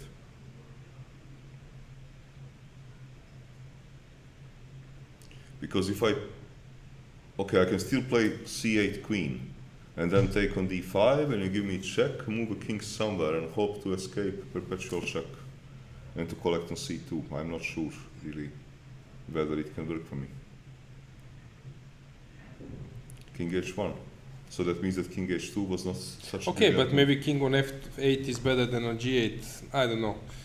That cannot escape. I don't know. It needs to go to e7. No, look, he dropped to 6 seconds and played move king h1. So I think that he simply missed move king f8. I think this is what happened in reality.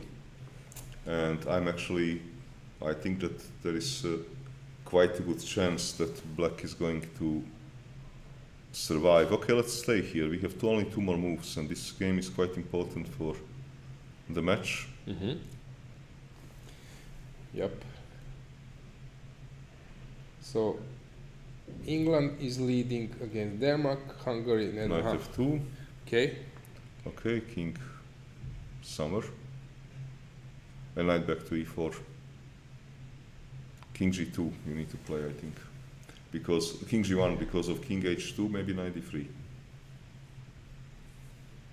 No, but then I can play rook c2, queen c2, queen d6 check, queen d8 and Checkmate. checkmate. I like it. Yes, so you need actually to go back. You need to go back King with f2. you need to go back with the knight to e4. There is no other move. He play king h2, Then probably knight will go back to e4. and then he will have enough time Yeah, to find. to try to figure out what's going on. Yeah.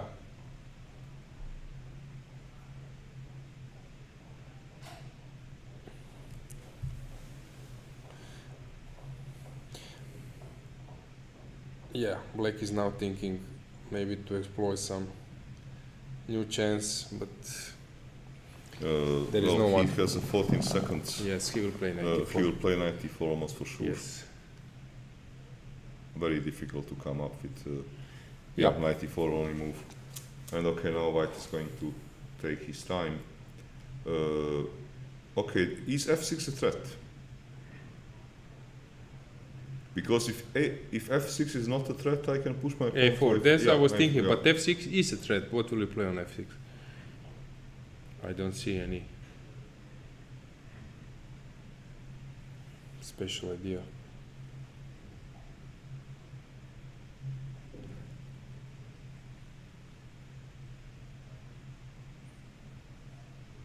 Okay, I have maybe a little bit crazy idea to play move g3. And then I want to play c8 and I want to take on d5 hitting the knight. And queen g2 and to take a pawn.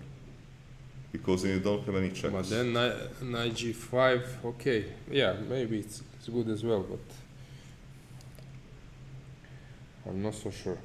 Let's just see the results. So at the moment we have 2-2 on the first match in Russia against France, It looks that France will win the match.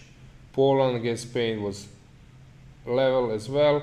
Armenia against Serbia, it seems that okay. Injic was wrongly. Injic was black. Injic made a considerable improvement, but okay, he's a pawn up, unpleasant position. Yeah. Unpleasant position, but Sargsyan is very good in end games. We will see what will happen here. Ivanišević was struggling. He's still okay. He made some improvement, but black He's is still struggling. Yep. And on third board, Markus is slightly worse, but probably holdable. Last Yeah. board is completely winning. How he lost all his pawns in 2 moves? Let's see. Okay, d5 was How not. did he lose this position? My God. d5 Why? is not something. What if he plays? Okay, But okay, d5 cannot be the reason to lose all those pawns. but it's unpleasant already. Okay, now he surrendered.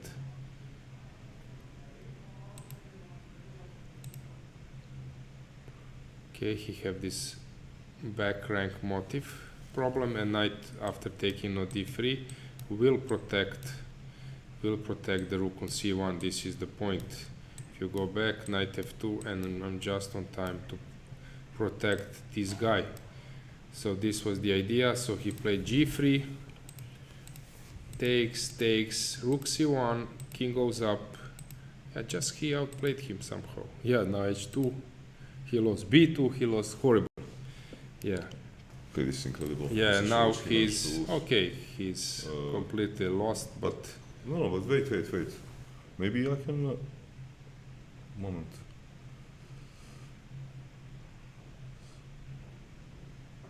Okay. it's lost. You don't Rook, go rook down. I think will be lost.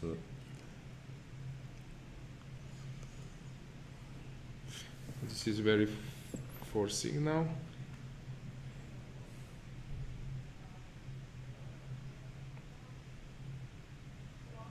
Maybe I just push 2 pawns.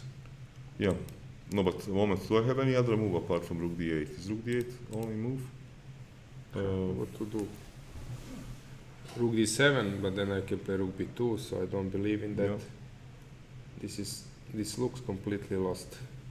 Yeah, this looks lost. So Yeah, this looks lost. Giri drew against Erdos, Lucas against Berkes. Looks better, much better. Yeah, he's a pawn up for, Yep. for nothing. Yup, on the 4th board, Max against Gergely.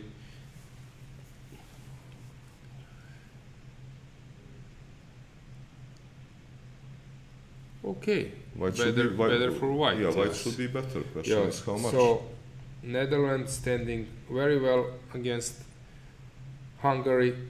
Let's see, what do we have? Let's see, England. So there, Jones made a masterpiece. Let's see how McShane is doing. Okay, this was the moment it was interesting. He made this g4. I like it a lot. g4. Okay. Rook d5. Oh, okay. Yep. Queen g8 forced. He can repeat the moves. He made knight e7, interesting. Rook e6. Domination. Yep. I like it. But it's strange that he couldn't finish. Okay. This is because knight looks really, if it lands on f5 Yeah. as well. Okay, black was defending quite good, but of course white is the one.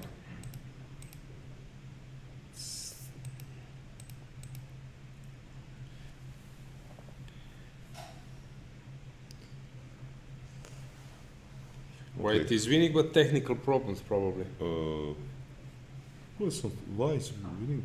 If I grab a pawn back, I will Yeah. save the game. C2. Yeah. Yeah, you're right. But I do not see how will you stop me from getting this pawn. Let's say king f6, because if I go to e6, it's stupid. You will play knight f3. Mhm. Okay, then I'm forked. But king f6, and looks like I'm going to get my pawn back. And if I get my pawn back, it is a draw. Unless I'm missing some tactical trick.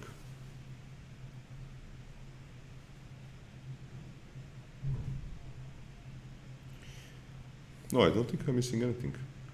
Because this king is pinned, so you cannot just protect the knight and dream about some mating threats. I found the idea. Yeah, okay. So king Are you f6. ready for my idea? Yes, I'm ready for your idea. Ah, I didn't find it. So the idea was to give check and knight before in some stage, but you take with this one, and I cannot make any tactics. You take with A, not with D. Aha, You take with A. This is very important. okay. This is very important. Yep. Yeah, otherwise knight Yes, c6 would yeah, be I working. Yeah. Yeah, but you it- wanted it- me to yeah. take with this rook and then to give check, and then to when fork you me. yeah, this was my Yes. concept. But you take with this one, so No, this it looks was like he will save the game. this is just And now you don't win. yeah. I don't have anything now. Okay, yep, this will be a draw. So any idea? King f6 played. Yeah. Okay, but for the team, it's not so important because they will win the match anyway because they are leading Ah, okay. already. So let's see what do we have else. We have Greece against Romania. Lupulescu won against Pavlidis. Let's see how he won. Just some brief check. Let's see what happened in that game. Ah, this is interesting. This was this Ragozin. And somehow.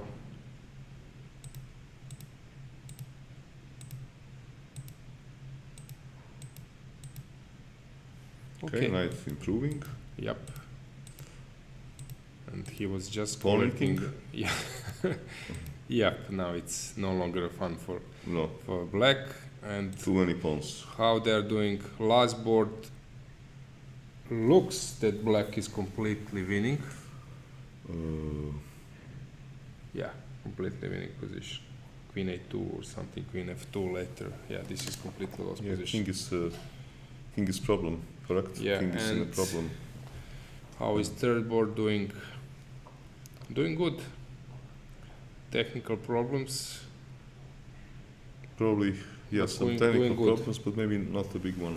Yeah, okay, so they have chance. They have Yep. chance on last two boards. Norway against Georgia. Let's see how is Jobava doing now. He will lose this. Looks like he will lose another game. King can Oh, catch the no. knight, but then pawn endgame. Yeah, then pawn ending will be lost. Correct. Maybe you should show this that king will catch the knight. That's a good news. But the bad news is that the pawn ending is going to be a disaster. Yep. So bishop takes, knight takes. I catch you, but then Unfortunately, king is too far. yeah, And it is okay. yep. You need So- here move king e6 to make a draw, which is Yep, illegal. yep. And you don't have a time This is a lost. Only to if he get it can. done. Okay, since we are here, let's see how is Croatia doing. Okay, Croatia is think- playing against. Let's see, Croatia is playing against Sweden. I forgot somehow. Who are How we can playing? you forget your I don't know. countrymen? My bad. Or they somehow didn't play good enough to, Yeah, actually, to keep your attention. yes, to yes. keep your I attention expected more. them up. for a good reason. You expect Yep, more yep. So because team is underperforming. Grandilius against Šarić, that was a draw. Brkić, Hiller person. Šarić is actually the only Croatian team member that is performing according to. Yeah. Okay, Stević as well, but Stević as somehow well. Stević lost many points. Okay, but Brkić is doing well here. Brkić He's is going to well. He's going winning. to win the game because king is horrible. The bishop Yep. on d5 is a monster. Okay, Stević drew, and you This have is typical. This is which is important to say. If we remove heavy pieces off the board, then Yeah. black would be fine. But with heavy pieces on the board and opposite card bishops, yeah, his that's- situation is hopeless. yep. And And Martinovic is playing on the last board, doing well. So Croatia will win. Yeah, Croatia is going to win. Yeah. Okay. Enough. We haven't had a break for a long. Maybe we can only update on Russia and then have a break. Yup, I agree. Because probably people would like to know what's going on there. So Uh, Grishuk against Okay, Firuza, Grishuk what to is- update here? Grishuk is showing some team spirit, playing some Yes. moves, but nothing will change. Yes. Okay, MV moment. Okay, this is unpleasant. MVL is better, but okay, how But much better? Not so much, I I guess. think it will be a draw. Yup, this Okay. A pawn will secure. And Lagarde. And Lagarde against Esipenko. Okay, Lagarde played now King H1. Okay, Lagarde has a Will chance. play to put yeah. planning to put the king on G1. Yeah, after so knight F2. Lagarde is having chances to become a hero of this match. Yeah, and they need a hero. And if I push here F6, you will probably queen and take on D5, and somehow you will manage to collect my pawn. On, Why not vice versa? Aha, I can take on D5 immediately, but Maybe you take- can. you take on C7 first. Ah, no, you cannot. So this is the point, I guess. Oh, Unless there are some tricks, but no tricks. Yep. yeah, they have enough time. Yeah, I think Yeah, that he's so probably. this is the point. When you move the king, I take on C2. And your A pawn still lives. Yes, and this is... Okay, looks like that France is going to remain in the race. Yep. And okay. Yeah, okay. A lot of people are rooting, of course, for all those teams. Now for Firuza, but okay, tomorrow will be a fun day Yeah. to watch. The last round is at normal time, yeah? Normal At 3 time, p.m. 3 p.m. Right. Okay. It will be very interesting because the competition is level. So I suggest that, as you said, that you make a break. Then I will see what happened in the women's section. Thanks, Ivan. You're always a great Okay. guest to have you around. Thank you, Lesio. Yeah. Okay. So we go for a break.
So we are back. Let's see the games. Let's see the results. So what do we have now? Russia still playing the match against France. Let's find the games. So Lagarde against Esipenko. Okay, he played King H1. F6 was played, Queen D5 I mentioned, Queen C2, and this looks completely winning for white. So Lagarde will be a hero. MVL against Dubov. He is pressing. Russian calls this setup like this one, like a batting, but where you are just batting his side and putting pressure on your opponent. It's very unpleasant for black, but still looks complete drawish.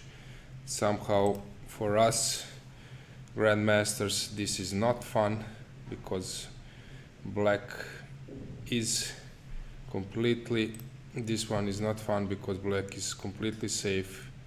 Okay, G5 here was not possible because of Rook G5, but sooner or later this move will also be possible. Rook B6 was played, no way for white to improve the position. So this is a complete draw. What else do we have?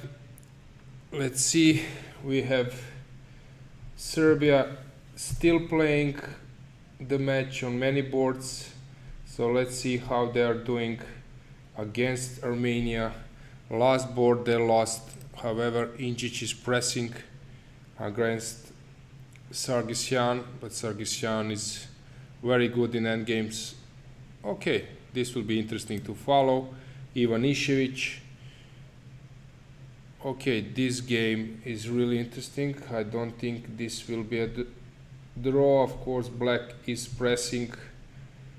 Yeah, this is better for black.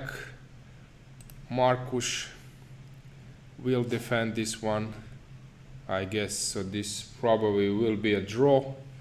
So Serbia, they need a win from Ingic, and then that Ivanišević saved the game, and Markus as well. So Netherlands against Hungary. They, as we predicted, probably will win this match. Okay, Berkes improved a bit his position, but still it looks very bad. Okay, somehow he got the pawn, but this knight on f5 is a monster, as always in this structure. So no fun for black in this game. Max against Gergely, still maneuvering better for white, thinking to move the king away and then open. This is classic. This is what you do when you have space advantage. You just move, prepare this pawn push on the king side, and as I see, yeah, this is unpleasant. Jones made a masterpiece. Great game. Kings India, I love it. So they won the match. Greece, they are having chance on lower boards to level the match, maybe even to win.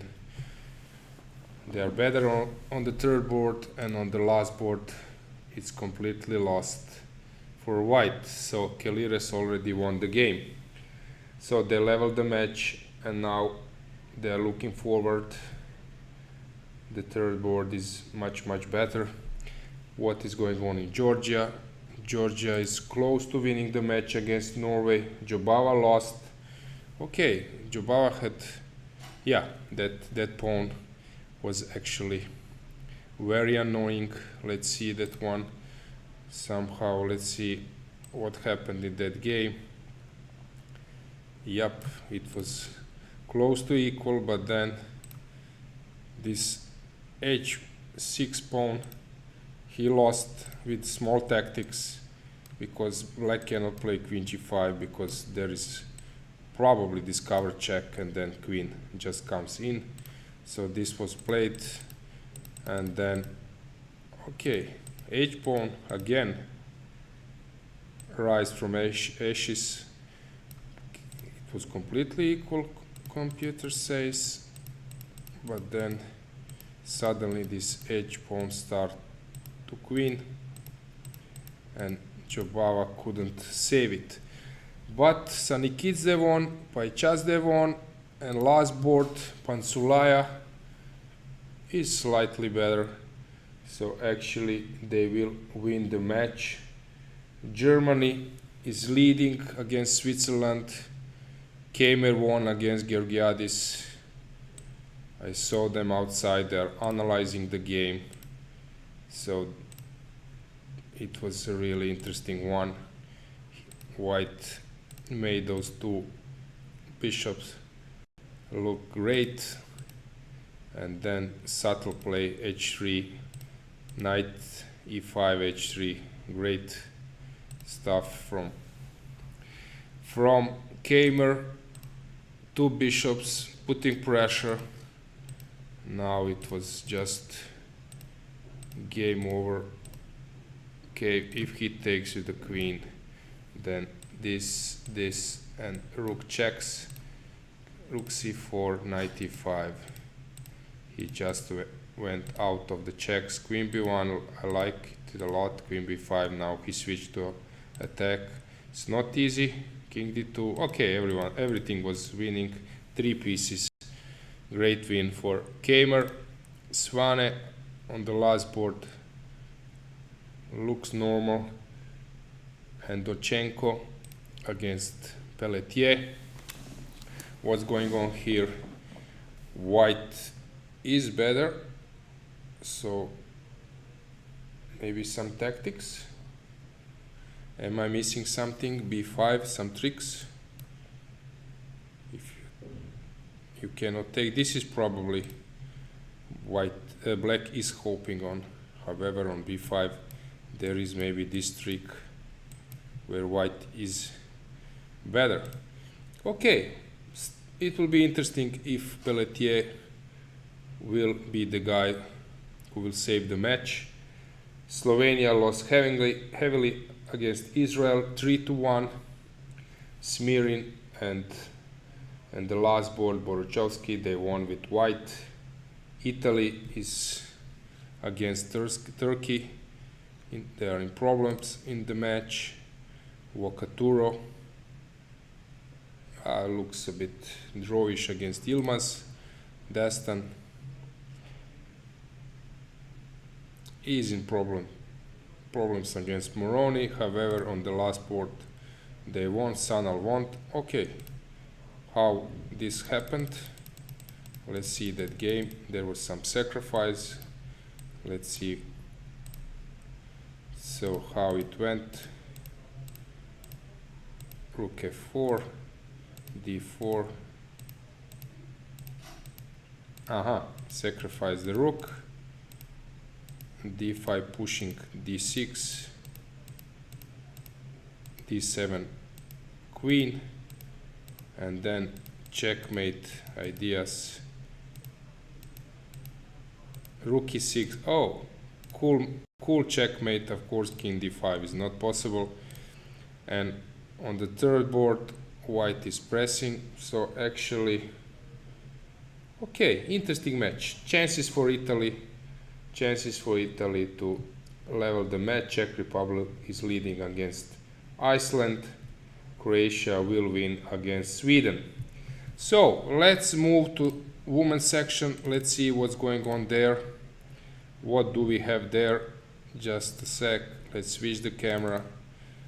How today we were not following closely women's section, so it's time to see what's going on there. Okay, so results. Let's see the results in the women's section. So Russia is leading Ukraine. Lano won against Osmak, and on the last board Kashlinskaya, she it seems that she's better, but let's see how is she doing. She's exchange up,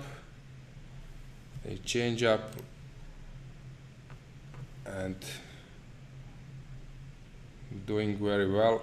It should be winning position, if I'm not mistaken, winning position for white. So Russia will win the event today. Great achievement for the Russian team. Greece against Georgia, it's a huge fight. Salakidou against Zagnidze, it looks winning for black. Yavakishvili, Avrimodou looks better for white, and it is Pavlidou against Arabidze. Black is better, so Georgia will win this one. Netherlands against Poland, one game only progress. Let's see what's going on in that match. So Peng against Zawadzka. Okay, hard to say. I don't think black is risking anything, but okay, hard to say who is better here. Probably black is not worse. Okay, we will see this one. Hungary against Azerbaijan. Azerbaijan is leading the match. Let's see, first board, Vaida against Mamazada. Black looks good. Black is better. Galjok, a young player for Hungary. She catch the knight, however, okay, some equilibrium. Azerbaijan will win the match, I guess. France against Romania. It's a fight. Sebag against Bulmaga. Better for white. Probably winning for white. Pepton. She's not better. So actually France will win this one. Armenia is losing against Lithuania. However, first board looks winning for black. It is. Second board looks fine for black. And on the last board is over. So actually, probably they will level the match. Germany won against Turkey. Serbia against Austria. So this is the situation in women's section. So let's try to find some games to follow. Of course, we should focus to France against Russia. This would be a huge blow for Russia if they lose this one. It seems this is the way how this will finish. Okay. Let's see what do we have here. Dubov is over, so I guess that game was drawn. So Firuza, Grishchuk, they are just moving around. As Ivan Sokolov, who joined me, said, this is good for team spirit, but nothing actually happening there. MVL, so that was a draw. He cannot cross the D file. Esipenko, Lagarde. Okay, this looks like a game over. What is white black hoping for? He's hoping for this kind of stuff, where after this move he can play king d1, but actually this is also lost. So I don't see what is his idea here. Let's try to find one. Queen h3. Queen d6, no, queen d6, queen g3. I don't see a point here. some queen d1. Is that the trick? I don't get it. So this looks completely winning for white. So big disappointment for Russian team, but what to do? Okay, let's see how Injic is doing. Any pressure there? Okay, still putting some pressure. Black is better. Ivanišević probably. Okay. This still looks bad for white. Knight g5. Let's say if I play, what would you want to do? To take with the bishop maybe, and then trying to somehow find some counterplay there, but it looks horrible. I don't know how he will survive that one. Markus. Okay, it looks very drawish. Yep, Berkes. Queen f7, interesting. So, what's my threat? If you take on c2, I'm threatening knight e7 and the game is over. It looks that white is completely winning there, that he will win that one. This is just game over. So Max on the last board. Okay, slowly preparing this pawn break. Unpleasant position to play it with black. So let's stay with Lagarde's game just to follow it till the end. What else to do? Queen h4 was played, and now the fun is over. I see the motive. If you come here, then rook c2 is the trick. Nice one to finish the game. So if you come to or play f6, then queen e1, just exchange the queens. So this is game over. If you come here, queen a4, and you lose this one. Great game for Lagarde. He's a hero. Huge disappointment for Russian team. Okay, maybe I got something wrong. I see MVL is still sitting at his board, so maybe they just I had a feeling they are speaking, but okay, something went wrong from my side. So this is just, it looks to me that they are drawing, but now I see that they are really speaking. They are signing the score sheet, so this means this game is over.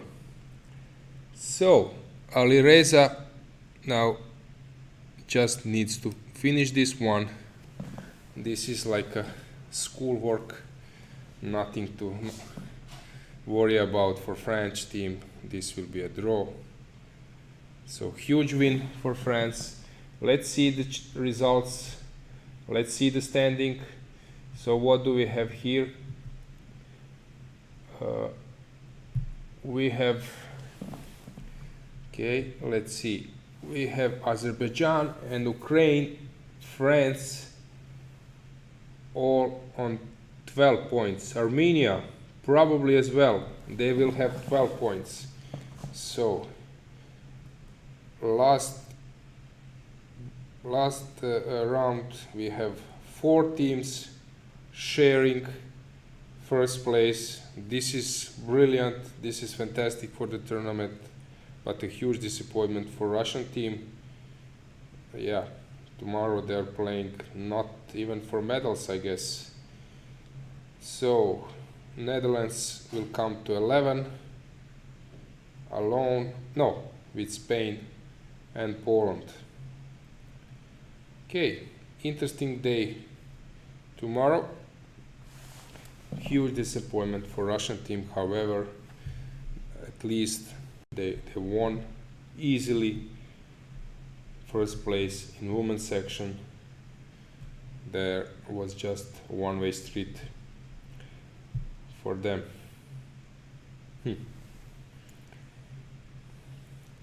So at least this bitter taste probably they will try to avoid as well in the World Championship match. So now the main focus for them is that Nepo wins the match.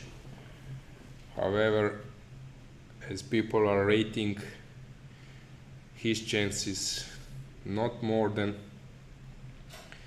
45%, 40%, some of them even 35%, it will be interesting to see. The match, there was an interview from our FIDE president, Arkady Dvorkovich, who said that he's expecting a tie-break in that match, which will be a huge fun for all of us, but of course, great stress, big stress for the players. Okay, come on, Alexander. So how many moves you were moving around? So let's find out. 47th move, F4 was played. Okay, still many moves. Yeah, to move around. Okay, some of the guys are discussing this 50 moves rule. I don't know if this good or not. Hard to say. Hard to say. Yep, not easy to say. To leave it or not. I had proposal maybe that after 50 moves you can play, but then you are not getting increment. I don't know, it's hard to say. Because why? Because of that example of 2 knights against the pawn. Because if I'm not mistaken, some games, some end games are theoretically won in more than 50 games, 50 moves. So you have these 2 knights against the pawn, where I think at one stage you need to stalemate the king, and then you need to change the knights, because you cannot give a checkmate with one knight standing in front of the pawn. So you need to switch the knights, move him, and then again after 50-60 moves again you can win. It's not easy, but okay, this is something for rules commission, not for me. Okay, let's see some cameras. What can we see in the playing hall? So women's section, many games left. Men's section, okay, just Firuza on the top boards. Inčić is over. Let's see how that game ended. So that game ended in a draw. Markuš lost. Ooh. Then Movsesyan was right. Okay, Inčić was probably pushing just to make it, somehow make it worse for the Armenian team, to keep this good spirit for his own team. However, it seems that Hovhannisyan, as Movsesyan has said, this is the guy to squeeze from slightly better endgame. Let's see how he done it. Okay, just moving around, pushing c4, pushing c5, fixing the weakness. g5 was natural. King g7, king c3. Okay, so this knight g6 was inaccurate, and now suddenly it was over. King f7, king d4, king e7. He wanted to march. Now probably he saw that after knight e4 his knight is by the bishop. Strange thing for Markuš, he's a really good player. Okay, then Inčić just made a draw in his game. Let's see the final position. Actually all the time is equal, probably black cannot do anything. So Armenia is playing tomorrow for the gold. We'll see what will happen, what will the pairings be. This game is over. So what else to follow? Netherlands, let's see if one of the brothers delivered checkmate or he's still interesting.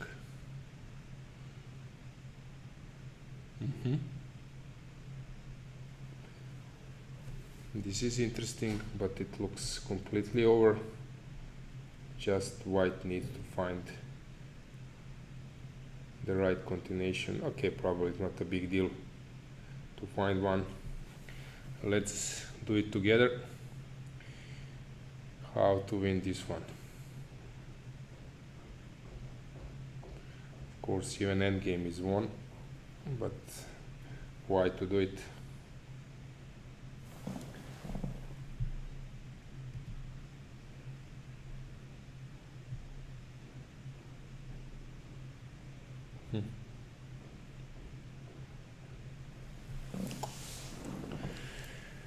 Queen g6, king h8, queen e6.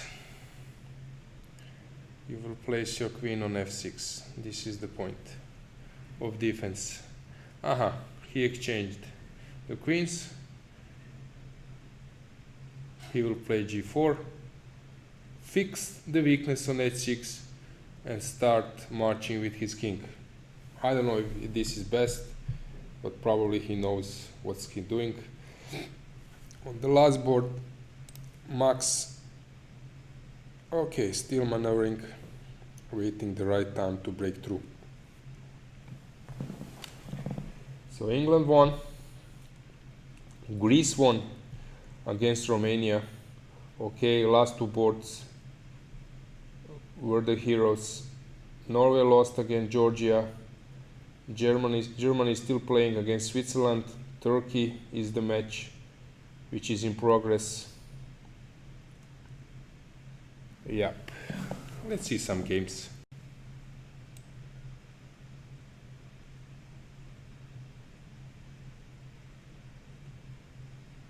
Let's find some. Okay, Martinovic. Rook's endgame. Okay, this is fun. I'm not sure what will happen if black loses even a g-pawn. This looks like a completely draw. Like a complete draw, nothing to worry for black. Yep.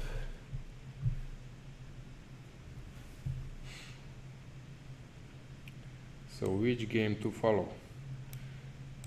Firouzja I don't want to follow because it's a complete draw. Ivanišević, not important for the match, only for fun, but it looks now completely lost for him. So Serbia, from the interesting match, they lost heavily. Berkesh, let's see that game. Yeah, now king starts to walk.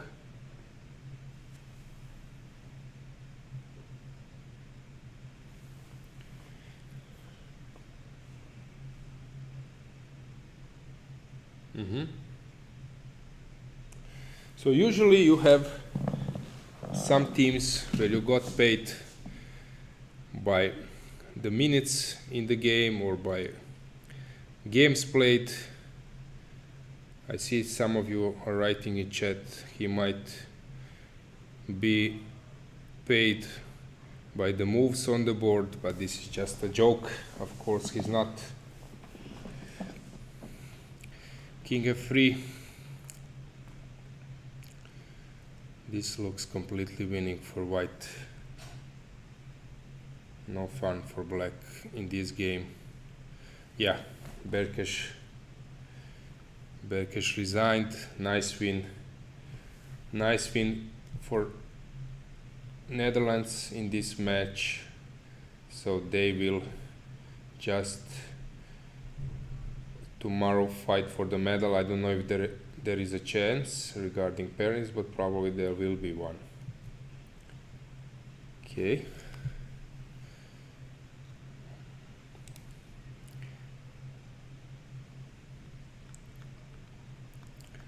What to follow? Okay, let's see how Dochenko is doing against Pelletier.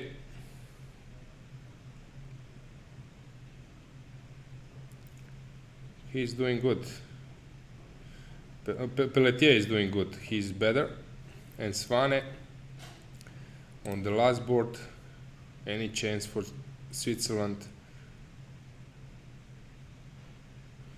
This will be a draw, I guess. So now they are expecting Yannick to win this one. Has something changed in the women's section? So Georgia is winning the match against Greece.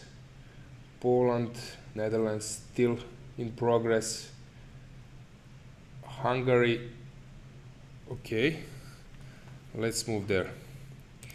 So let's move to that match. Let's find the camera as well. So let's see what's going on in Penk against Zawadzka and Hungary. So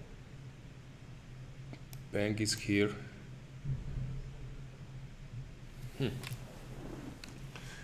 Nice c5.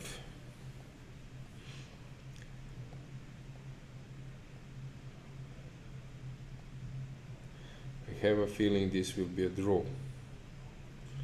Why? Okay, I have a feeling that black is not worse with precise play. Let's see this Hungarian. So Vajda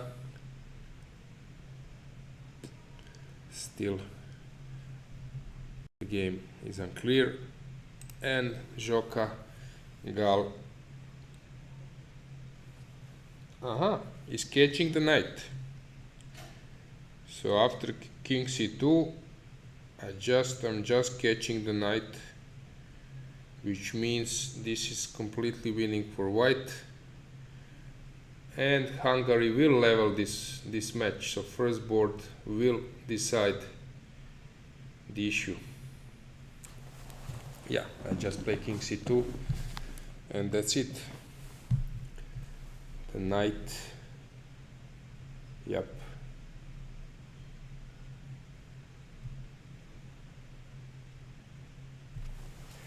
Knight falls. Not easy to find the right games to follow.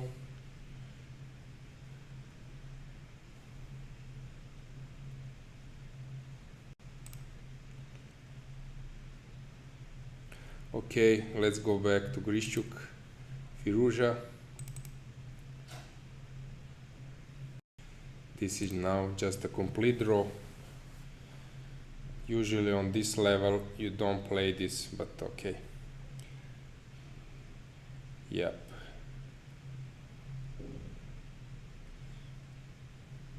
Sixth rank rule. Just it's an easy draw for black.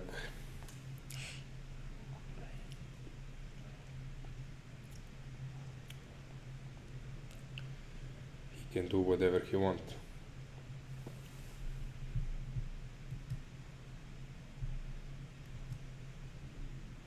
Usually when I was playing against some weaker players, I would put, because they know sixth rank rule, that they need to put a rook, this guy on the sixth rank. So basically what I do, I just put my rook on the sixth rank, and then somehow this sixth rank rule is not working. However, if you are familiar at least 1% with this type of handling, you can also place rook on the fifth rank before, or just make side checks as well. For example, let's say that I make the stupidest move on earth. Let's say that I play this way. Let's say that I allow you, that you just cross. Let's say with the king, I play this, you come here, I give you check, you come here, and now this is something I'm teaching my students. This is known as a double control. You play this move. What is white? White wants to push the pawn. This is the way how you don't allow this. He give you check, you play this, and on this move, to push the pawn, you just play king g7, double control of this square, and when he plays this, you just move king in front. If he push, you just, king is now not safe as before, and you just check. If there is, for example, let's say that, what to do? Not easy actually. No way to proceed in this game. So you just play this, no fun. Double control, this is important. Complete draw in this type of position. You just wait, play this. No way how to improve the position. He can play this, rook f8 with the point now. If you wait, now he play king e7, and on king g7 double control. Now he have f6 move because his rook is controlling the 6 square. However, then when the rook comes to f8, now it's time for you to move the king on the side, move the rook on the side here, and king if comes here, you just give checks from side, and no way to defend or to move the rook further. If he plays in this position rook e8, to be able to give you, when you give check, to cover with the rook, then again you play rook f1 and say king a6, double control, king g7.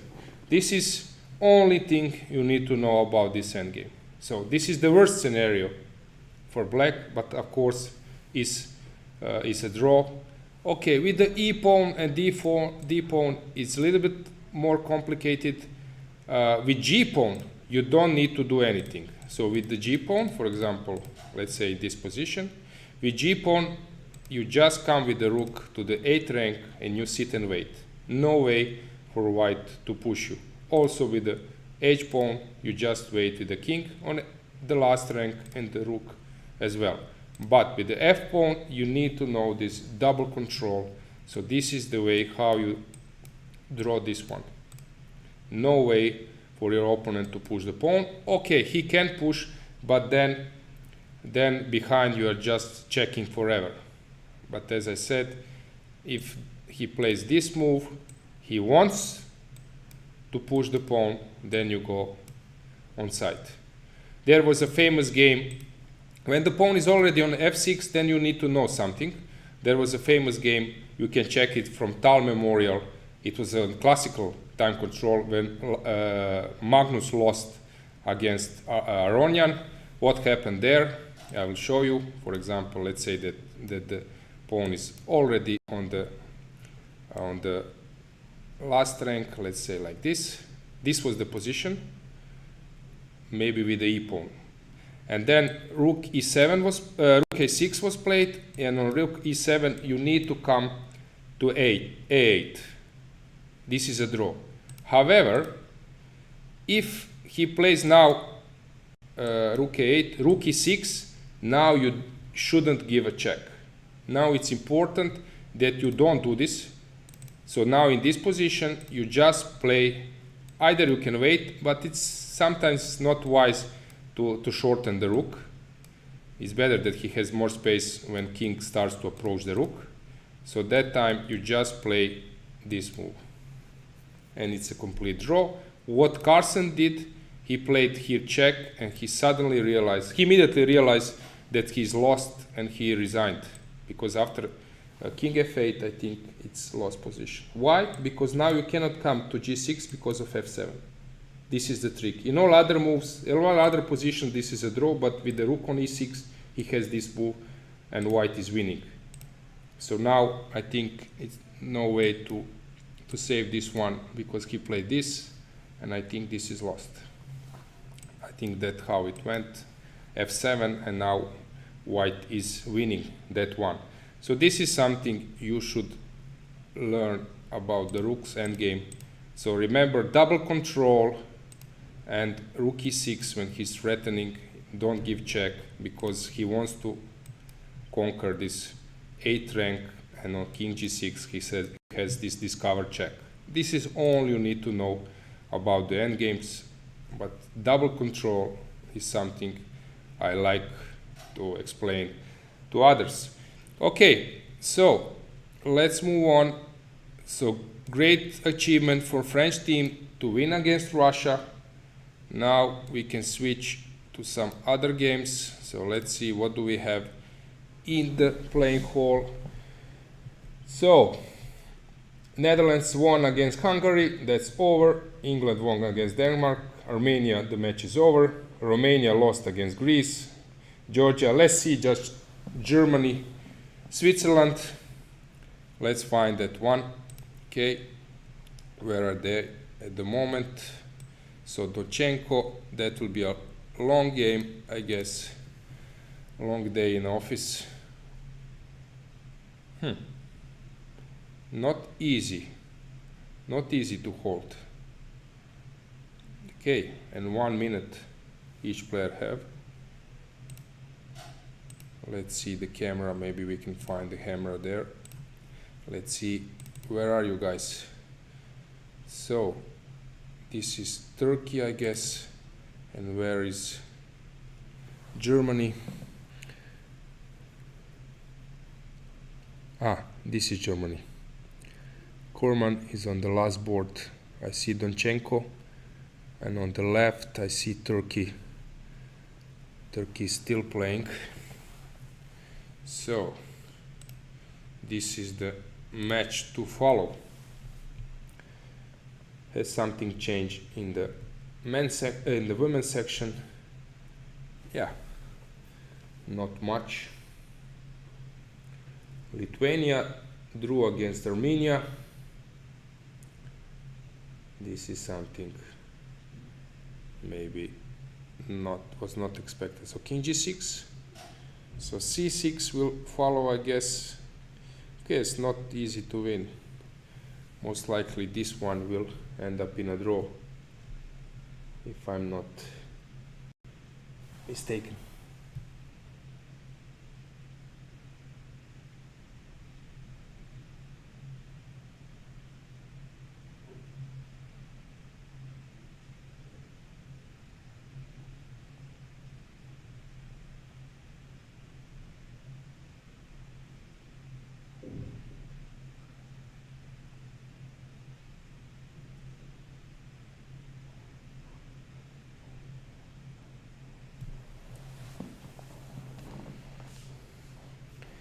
Rook g8. Is there any trick in this position? I don't see one. And what is going on? Ah, Kamer won? No, this is known, yeah. Kurman against Svane. Okay. Black looks slightly better. So I think maybe this will end up in a draw.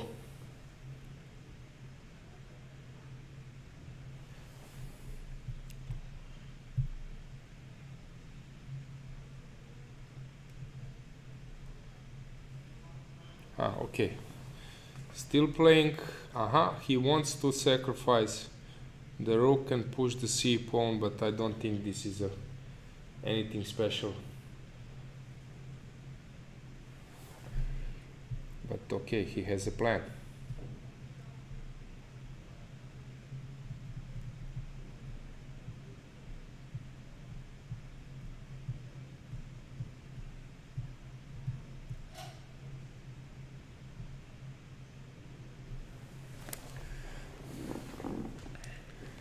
Rook c8 was played.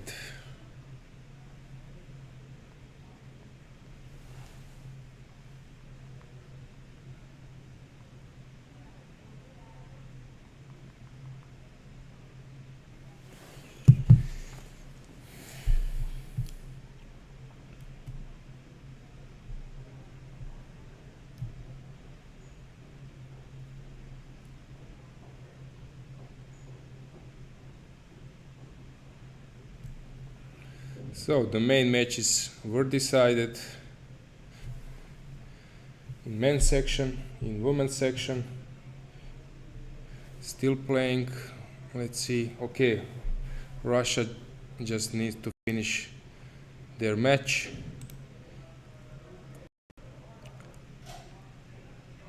Let's see how they are doing. So Kashlinskaya, okay, she has some technical problems, but probably not a big one. It looks better for her. Winning, of course.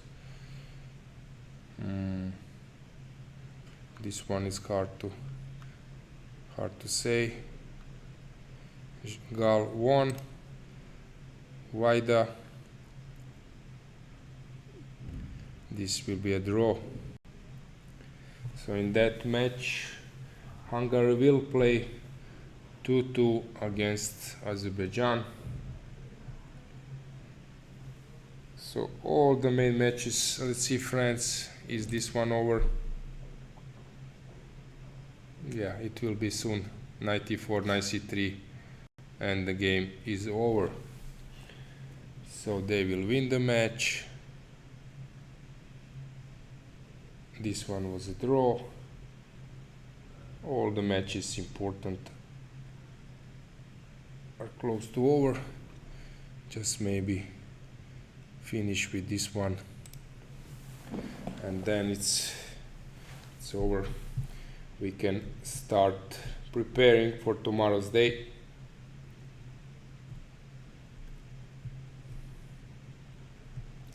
Yep.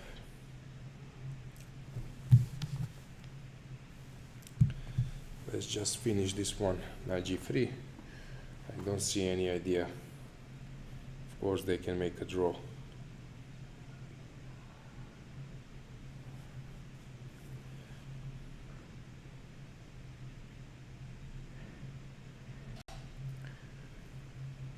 Who is trying here? Hard to guess.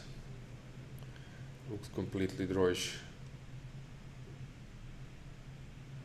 Maybe white is trying, but I don't see any motive here.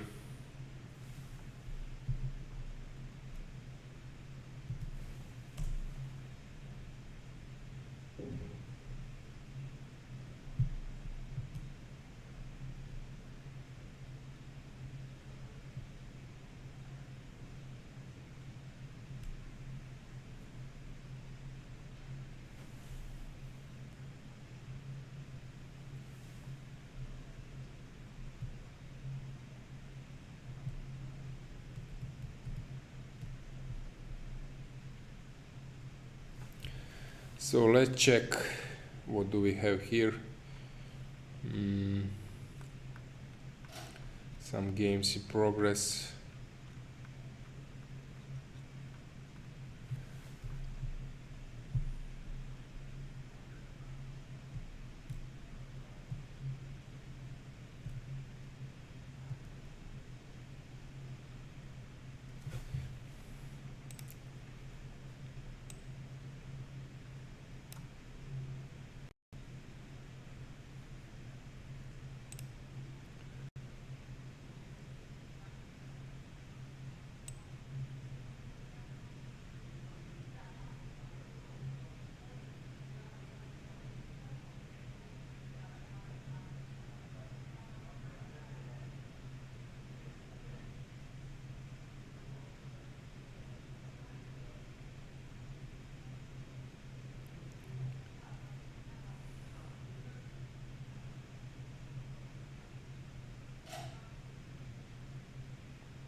It looks that all games are now over.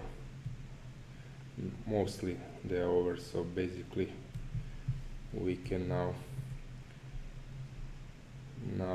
stop our broadcast. This is okay. This one is interesting. What's going on here?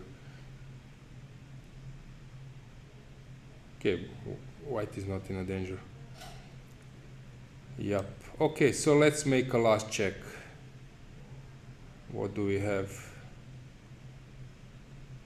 Which is still in progress. We have Pelletier trying to squeeze something, but this will be a draw, I guess. Kurman against Svane, also draw. So Germany will win. Vocaturo. Everything smells on a draw. Let's see, Dastan. Moroni. Also a draw. So always drawish. This one. Aha. If king needs to go up, then it might be a checkmate. Ah, nah. Then black is winning, I guess. And ladies section. Let's see, what do we have there? Some games. Okay, that was a draw. Gashlinskaya. Okay, winning easily. Not a big deal. Yeah, she can just play that and that. Game over. This one, yeah, will be a draw probably. Aha, Queen G4, F5. Okay, this is probably useful for white. I guess white will win this one. Sebak Burmaga, winning for white. And basically that's it for today. So, guys, thanks for following the broadcast. Tomorrow is the final day. We will see what will happen in women's section. Russia won the title. Congratulations for the Russian team. Great achievement, great performance. There were some tough matches like with Italy. However, they show the class. So, big achievement for the ladies team. However, in open section, France now did a huge job winning the match against Russia tomorrow. Many combinations, many chances. Follow the games. We start at normal time. So, see you for today. See you tomorrow. That's enough for today. Bye.